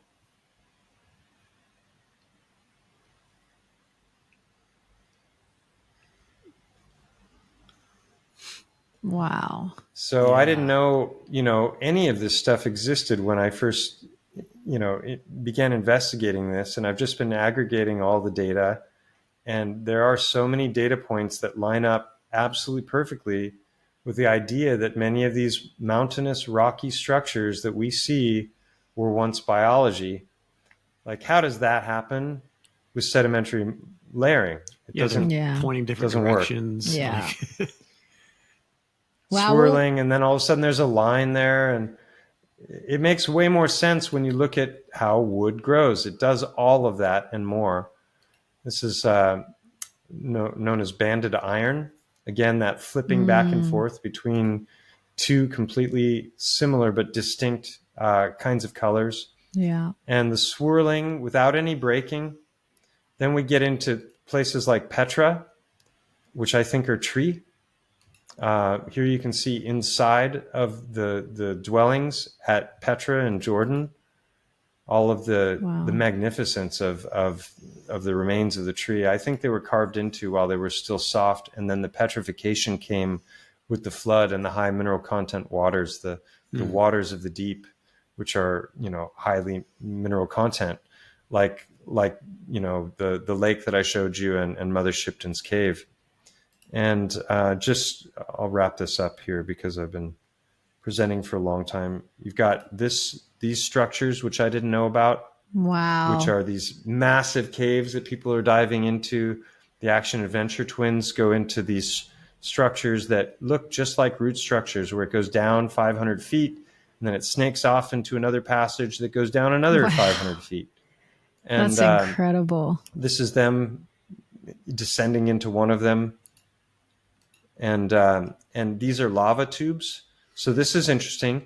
The lines are going this way, and now they're going the other way. Oh, wow. So that would make sense in biology, but not in something that, again, this way. Yeah. In something that is, being formed by lava flowing through a channel. And then we got the tepuis, which we talked about before. Yeah. Where's all that water coming from? A chunk of a big tree. Where's all that water coming from? Exactly. And the artesian wells. And then there's lots of examples that I have video footage of waters that are trees that are tapping into the water. And then water is coming out of knots or chunks that have been taken out of the tree. So it's coming up and out. And, maybe that's exactly what's happening here, but on a much larger scale. And then I was going to show one last little bit. Where is it? Isaac found a geode when we were where were we when we found that? Arizona. And now I'm just wondering what is that really? Because it was literally just looked like a rock. And Isaac just had the thought he was like, I'm going to crack this open. And he did. And it was all white quartz inside. Beautiful. Right. Yeah, there's before the Rockefellers took over publication, there are lots and lots of articles talking about petrification and all the weird petrified finds they found, and petrified hearts and petrified fruit. And, it was just spoken of matter-of-factly. This is the first heartstone that I found that I documented, and I went in with endoscopic cameras. You can see how specific the structures are. Yeah. This would be the aorta and the vena cava. This is the opening of the pulmonary arteries. This is your coronary artery, coronary sulcus, and the fat that's found just below that. Those are highly specific finds. Yeah. This is what it looks like in the flesh. You see it's the exact same stuff that's happening there. Hearts take on lots of different shapes and forms, but the overall anatomy is the same. And these are the different features that I've documented in a criteria list. Again, using the scientific method, I started to find them in droves, and it was this very reoccurring pattern. This is the biggest in my office. It's 1.5 feet in length. Wow. And it right behind it, where you would expect it to be, is the aorta. And also it has the sulcus line on the back of the big one. Hearts can have many different colors depending on the amount of blood that's in them. All the blood can be removed and they turn ghostly white. They're actually growing organs in laboratories now and then introducing the blood later. And when they take the clamps off of the blood vessels and introduce the blood, within 2 to 3 seconds, it goes to this color. So it's mostly a fascial matrix, and then it has blood in it. I had them broken open. I went and had them CAT scanned. I went in with endoscopic cameras to look, and this bumpiness doesn't make any sense in an erosion model, but it makes perfect sense if you know that that's exactly what the inside of the heart looks like. Wow. And then I sliced them open, and I polished them as well.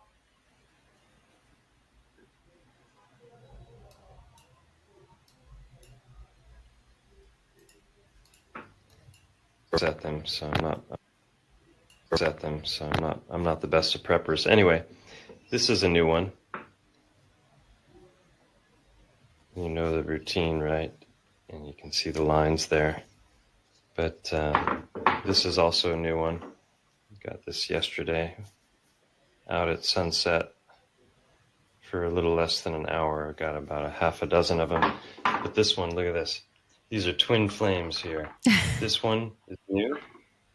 Sulcus line, indentation, tapered. Another sulcus line. Same exact rock. Even down to the sulcus lines. Wow. And then look at this little one I found too. It's a beauty. Indentation at the top for the blood vessels. They're never on the bottom, those indentations. Yeah. Never. A big one when it's wet. Oh, that's so cool.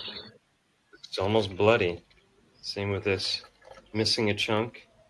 And on the inside, darker red. So, yeah, every once in a while I got to go out and...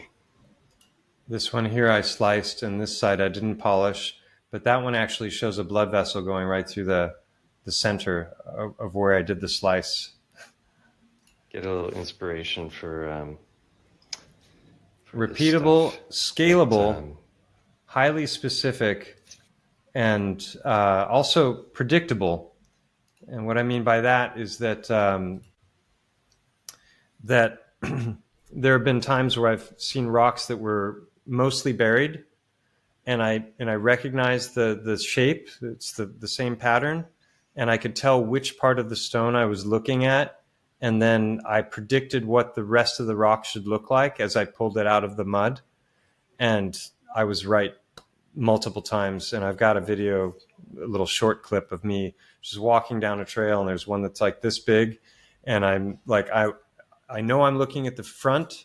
And so I would expect if I turned it over that there'd be an indentation towards the top on the back side. And it's there as I'm lifting up the rock. And it was buried in the mud buried in the dirt around a bunch of others. So it's those are the things you look for when you're applying the scientific method. Scalable, specific, repeatable, predictable. And it's all of those things. And when I sent them to the laboratory, they didn't give me any data whatsoever.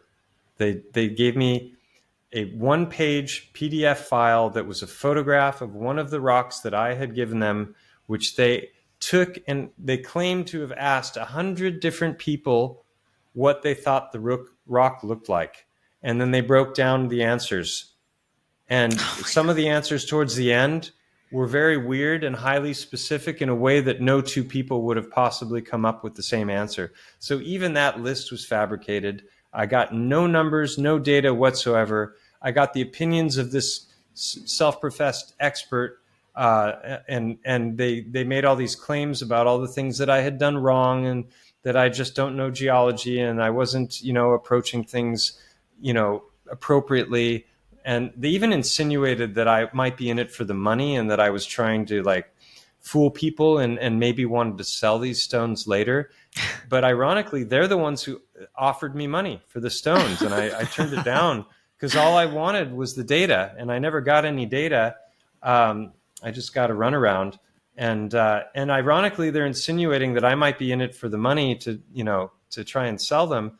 But one guy is producing Egyptian artifacts in Illinois that are found in caves, which don't match the historical narrative. And his buddy owns a laboratory and specializes in authentication of artifacts. So who's better positioned to, mislead people about the authenticity and value of something than those two guys? And that's what they were claiming I was trying to do. So right. I made a 3-hour video called Paradigm Crushed, where I broke down 90 minutes of audio phone calls that I had with one of the guys and the two of them had when they were reviewing the findings. And I just dismantled everything that they said in those 90 minutes because it was all BS. Yeah. Nice. Well, I commend you for the thoroughness of your work. It's one thing to go and pick up something and look at it and be like, oh yeah, this looks like that. And I've done that a few times. And it's another thing to actually study it and, again, find repeatability with it and predicting and all the things that you mentioned.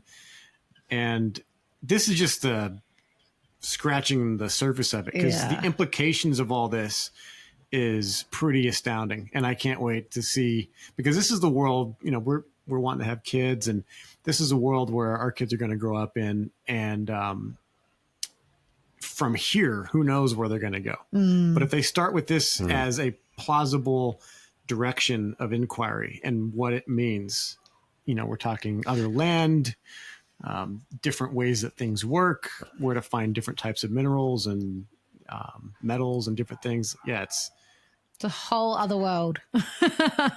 I was always so enamored of the scientific method, and I thought, oh, that's, humanity's saving grace, right? We're going to save ourselves through the technology and all these things.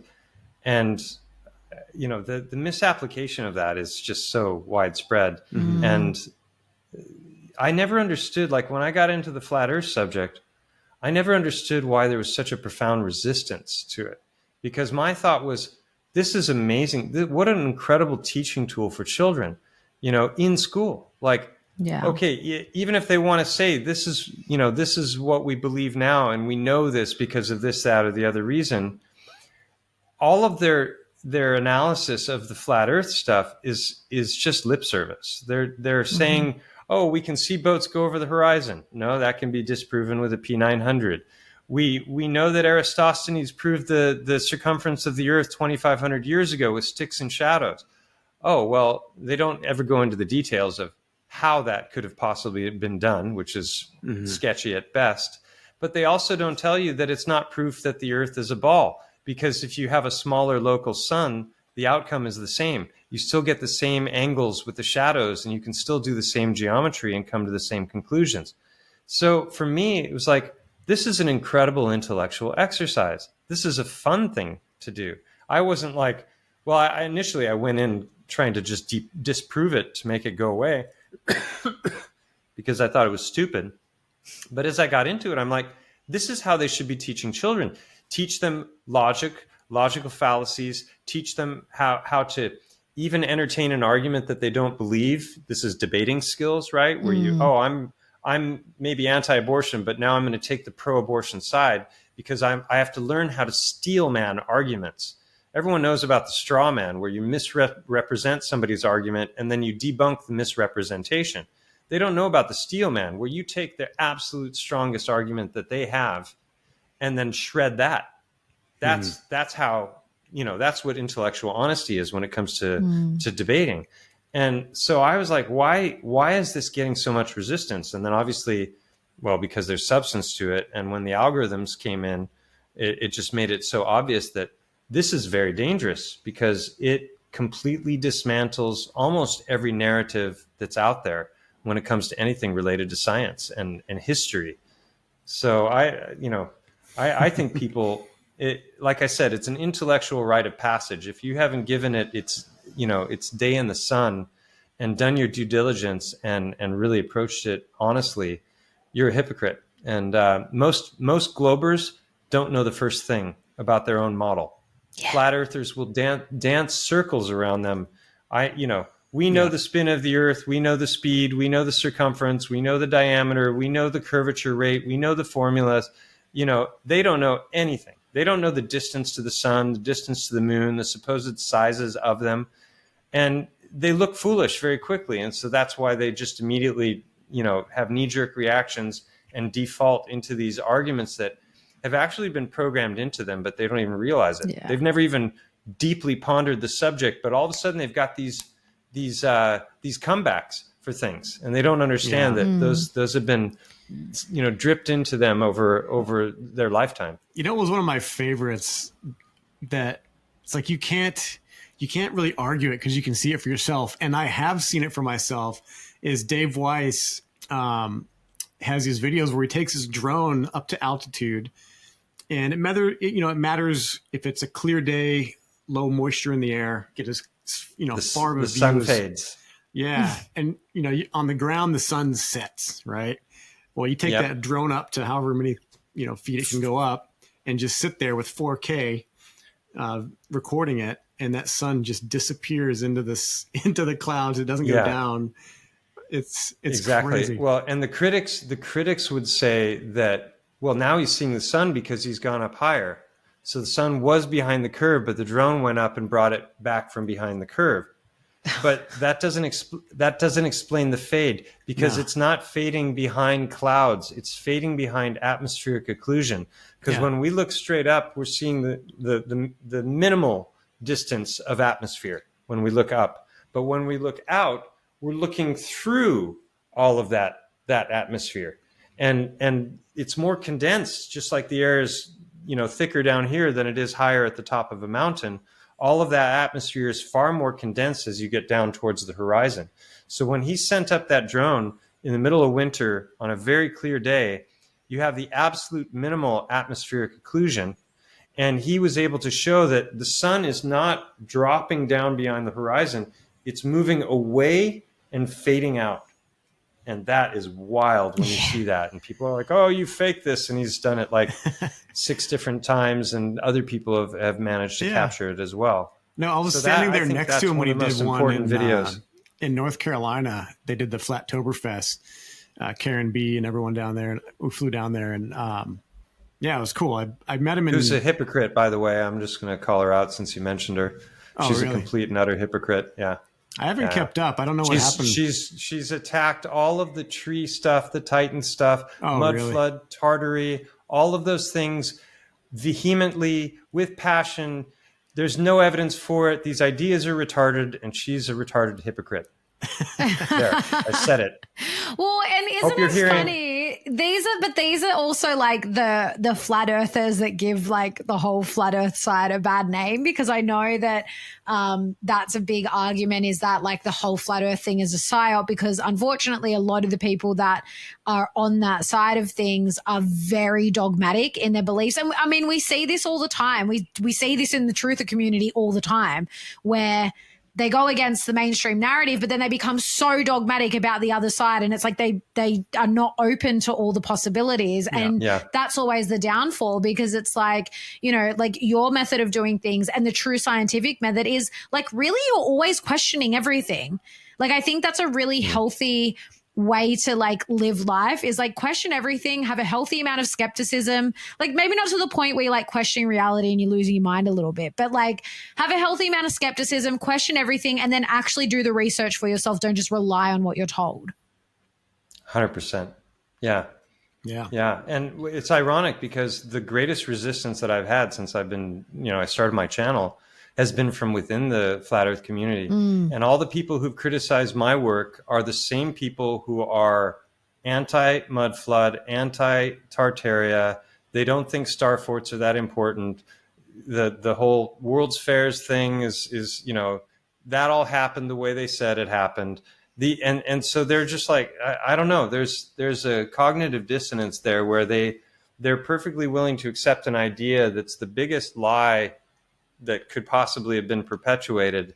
And they understand the inner workings of how such a thing could have been pulled off, the agencies involved, the secret societies, and all of that. But when it comes to these other subjects, it's hand-wave dismissals and claims that there's no evidence. But I and a lot of my friends have been looking into this stuff for now 7-8 years straight. And there is so much evidence for these things that counter the mainstream historical narratives that it's astonishing. And so I'm really skeptical of people like Karen B and the others that fit that category that I just spoke of. I think it's more than just cognitive dissonance. I think there's an intention to mislead. I don't trust her at all anymore. Well, I will say this. It was curious. So we did the Flat Earth thing, the Flattoberfest in North Carolina. Is it North Carolina or South Carolina? I think we landed in North, drove to South. Either way, they held the convention thing in it's essentially a Freemasonic hall, but it was a what's it called, the Shriners. It was a Shriners place. All right. Yeah. Which I'm like, I went in there, I see the Freemason symbol yellow on the flag wall. No one there was I'm with you, Mike. overtly Freemasonic, but I was like, yeah, yellow flag at most, but no one. Yeah. I mean, I just thought it was cool that they're like, no pushback on wearing masks, no pushback on gatherings but that was the whole state. The whole state. Yeah, that aspect of it is wonderful, and I think it's great that she put those together. It's her personality, attitude, and her approach to these topics that I'm finding fault with. And others fit that category as well. I'm going to go out on a limb and guess she hasn't gone out and tried to physically record and prove anything wrong. It's just like you said, a hand wave dismissal. So I offered to go on her channel in total good faith with no negative energy whatsoever, because she was talking about Devil's Tower and how it couldn't possibly be a tree. And I was like, well, yeah, that's true. It might not be a tree, but that's just one of a plethora of data points, as I've shown, a bunch of them here in this conversation, that all line up to the same conclusion. So whether porphyry faunolite is biological, was a tree or some other plant form or not, I don't care. There's all those other ones, and taken as a whole, they paint an undeniable image, in my opinion. And I wanted to present that info to her, especially the work of Hangman, because it's so undeniable when you see the footage for what it is. And instead of accepting, my invitation to come on and talk with her about it, she went on multiple rants in the live streams that followed, not naming me specifically, but naming me between the lines, and talking about all the reasons none of this could be true and that it's totally retarded and everything. And I'm like, wow, that's like, at least give the ideas their day in the sun and look at the evidence and then debunk that evidence. And then she and I got into a debate on Facebook about it. And I was calling her out and I was saying, look, you're being a hypocrite here. And then finally I posted like 10 of the absolute best photographs that I could find of what I considered to be ironclad evidence. I'm more confident of the evidence for the trees than I am about the mountain, even though I've compiled over 50 different correlations. That's saying a lot about how much evidence there is for the trees. And I sent her that on Facebook, and I said, how did these come about, given the mainstream geological model? And she said, there's a plethora of ways that those could have come about. And I said, oh, really, a plethora? Because I've been struggling to find one. Maybe you could enlighten me and let me know one of the plethora. Crickets. Yeah. 2 days later, again, how about that plethora? Crickets. And then finally, I just called her out as the hypocrite she is. And, and eventually she blocked me on Facebook and made my life better because I no longer had to see her other posts. Right. Yeah, well, it's interesting because even when it comes down to these topics, I think it's so important to also do the inner work on ourselves, which we also talk about a lot on our show, because You can, when it comes to all the external information, you can have all the quote unquote truth, and you can have all the narratives and the alternate narratives and all of this. But these patterns of behavior, like in this woman that you're describing, is that comes down to something within her that, like, I mean, it could be a plethora, pardon the pun, but it could be a plethora of different things. But it's like being able to let go of control, being able to admit that you're wrong, being able to admit that you don't have all the answers. Like, those simple things are so hard for so many people to do. And when you can't let go of those fundamental things within yourself, it's going to be much harder to grasp those other things outside of us. There's so much power in those three simple words, I don't know. And, you know, throughout this whole thing, like when it comes to the Heartstones, I was finding them before I had a theory about them. And I'm like, I can't explain this. I don't know how it came about. Why am I finding them outside of the body? Didn't make any sense to me. Like, what's going on here? But I wasn't going to cast out the empirical finds because I couldn't explain them. That's not how you do it, you know? And eventually I had theories. I call it boiled egg theory, that the body is being destroyed as the organs are being hardened like eggs inside of the chest and abdominal cavities. And high heat could do that, powerful electrical current or plasma. You know, we saw the rubies made in seconds in a microwave. There's the petrified works of Girolamo Sagato. I didn't know, but I knew that this was a thing. And so I think, you know, it's fine not knowing. It's kind of fun. It means there's more to learn and to explore. And people do get wrapped up in their egos and I'm right about this and everything. And it might sound like I'm a bit like that, you know, because of these you know, darts I'm throwing right now in her direction. But it's really that I was trying to get her to honor the scientific method and to really examine the evidence. I had another run-in with a guy named Paul Cook, who's got a big channel as well, for the same exact reasons. This is a guy who was speaking about narratives that were directly related to the things that I was finding. And he was just coming up with these wild theories about how the things that he was seeing were formed. And we were friends up until that point, at least online, like sending messages back and forth to each other. And when I started to question his self-created narrative, he flipped out and you know, started saying things about me. And so I had to do a whole video just to defend myself because he was slandering me publicly. And he, at one point, he accused me of being 77th Brigade, which is ridiculous because I'm American. That this is like the UK PSYOP division of MI5 or 6 or something. I don't know. I don't even know who they are. But it was just like, it just got absurd. And they recruited you for your hang gliding skills. People get hung up on their own narratives. What's that? I missed it. They recruited you for your hang gliding skills. Exactly. Yeah, I can land in, where was that hang glider that landed? In Israel. I can fly in and dismantle their wall. You're giving away their secrets. Shit, that was me. It was just one man. I just gave it away. With an iron dome. Yeah. Well, I love these conversations, and I've got to say, Isaac's definitely opened up this world to me a lot more because, you know, it's so funny because I hated science at school. It was like my worst subject, as in, I don't think I did particularly badly in it. I just hated it. I hated doing experiments. I just like never wanted to be there.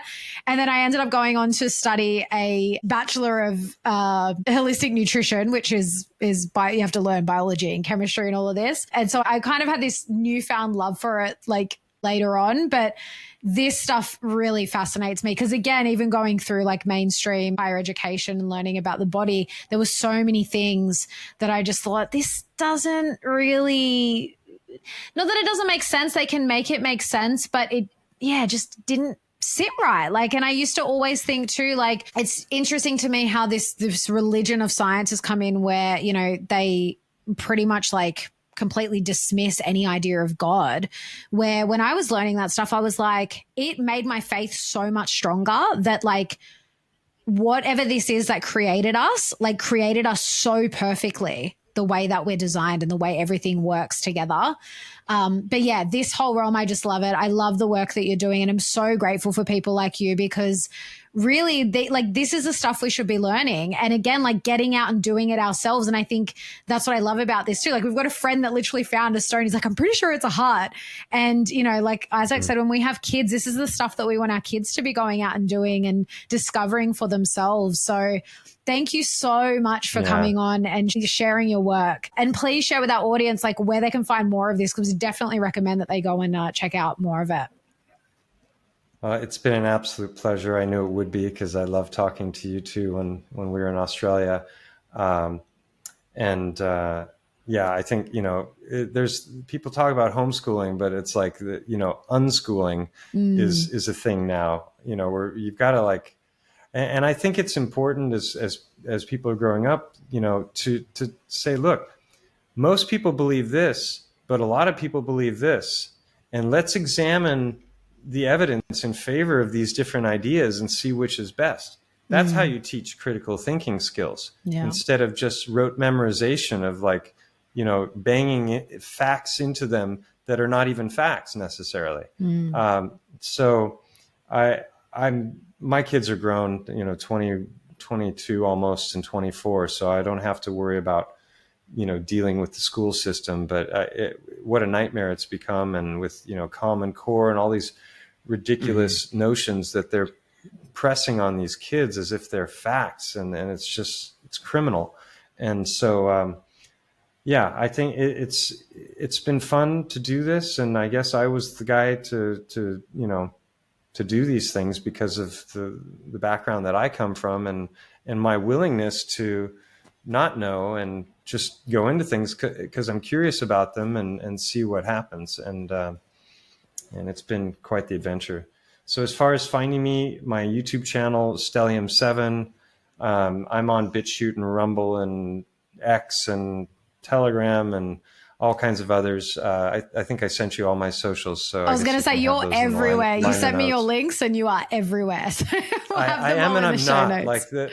I'm not actively like updating any. The only thing I'm really bad about YouTube. I can disappear for months at a time. So I'm definitely not out there just like banging the drum trying to, you know, get people to listen to this stuff over and over again. I get invited on for interviews and I do presentations, but I have my whole chiropractic practice and a life here. And so I do things when I can and when I'm motivated to do them. But and the book, The Hacker Prince, is now out on Amazon in paperback and Kindle format. And it is a hell of a read. It's a lot of fun. And if any of you do buy it and read it, please do reviews, because that's like the number one thing for getting the algorithms in your favor. And I look forward to hopefully maybe coming back again next year to the festival and spending some more time with you guys and everybody else there. It was special experience. Yeah, that would be epic. Awesome. Get my copy of the book signed, and we'll do one better for you, Mike. We'll do a book review on the podcast, and we'll clip it and we'll post it for you, because I awesome. Can't wait to read it, and we'll review your Etsy shop where you're selling your heartstones for millions of dollars. How much for this one? that would be awesome. And I've got on the leaflet page of the book, I've got a wonderful quote from Mark Gober, from Steve Young. I mean, these guys are absolute legends. They've read my book and had nothing but praise for it. And so like I said, right at this point, it's just quality over quantity when it comes to readership, and hopefully it's just going to kind of have this organic development and become a sleeper hit, because I missed the window for Amazon algorithms. So. Yeah, I think it will spread, especially when you got people like Mark and Steve behind it, who we're also going to have on the show very soon. So I'm glad you gave them a good plug, so the listeners can stay tuned for their episodes coming up very soon. Yeah, you're becoming the Three Musketeers, aren't you? I know. Just globe-trotting. It feels that way. And Steve and I, Steve and I crossed paths. Let's see. I can't remember the order now. first in Liverpool last year, then again LFM in Australia, Confluence, I was his tent mate, Liverpool for a second time.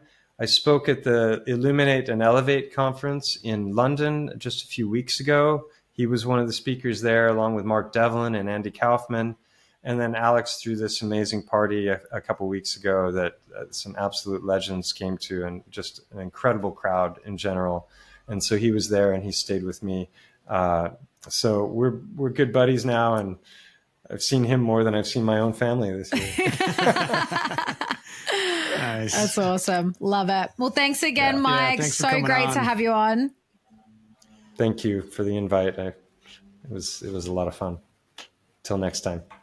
Bye, everybody. Thanks for tuning in to the Natural AF podcast, where we explore holistic healing modalities, mindsets, and methods that reconnect us to nature and our natural state of being. If something resonated, share this episode and see the show notes for our guest links, as well as all of our discount codes for our aligned affiliates and Natural Art Form, where we handcraft a range of organic, natural remedies to help support your body's natural healing abilities and help support the show.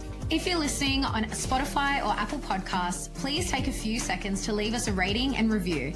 And if you're watching on Rumble or YouTube, hit the like button and drop us a comment, and be sure to subscribe to our channel for the latest updates. We're not here to conform. We're here to remember what's real. So step into your power, be curious, and be natural AF.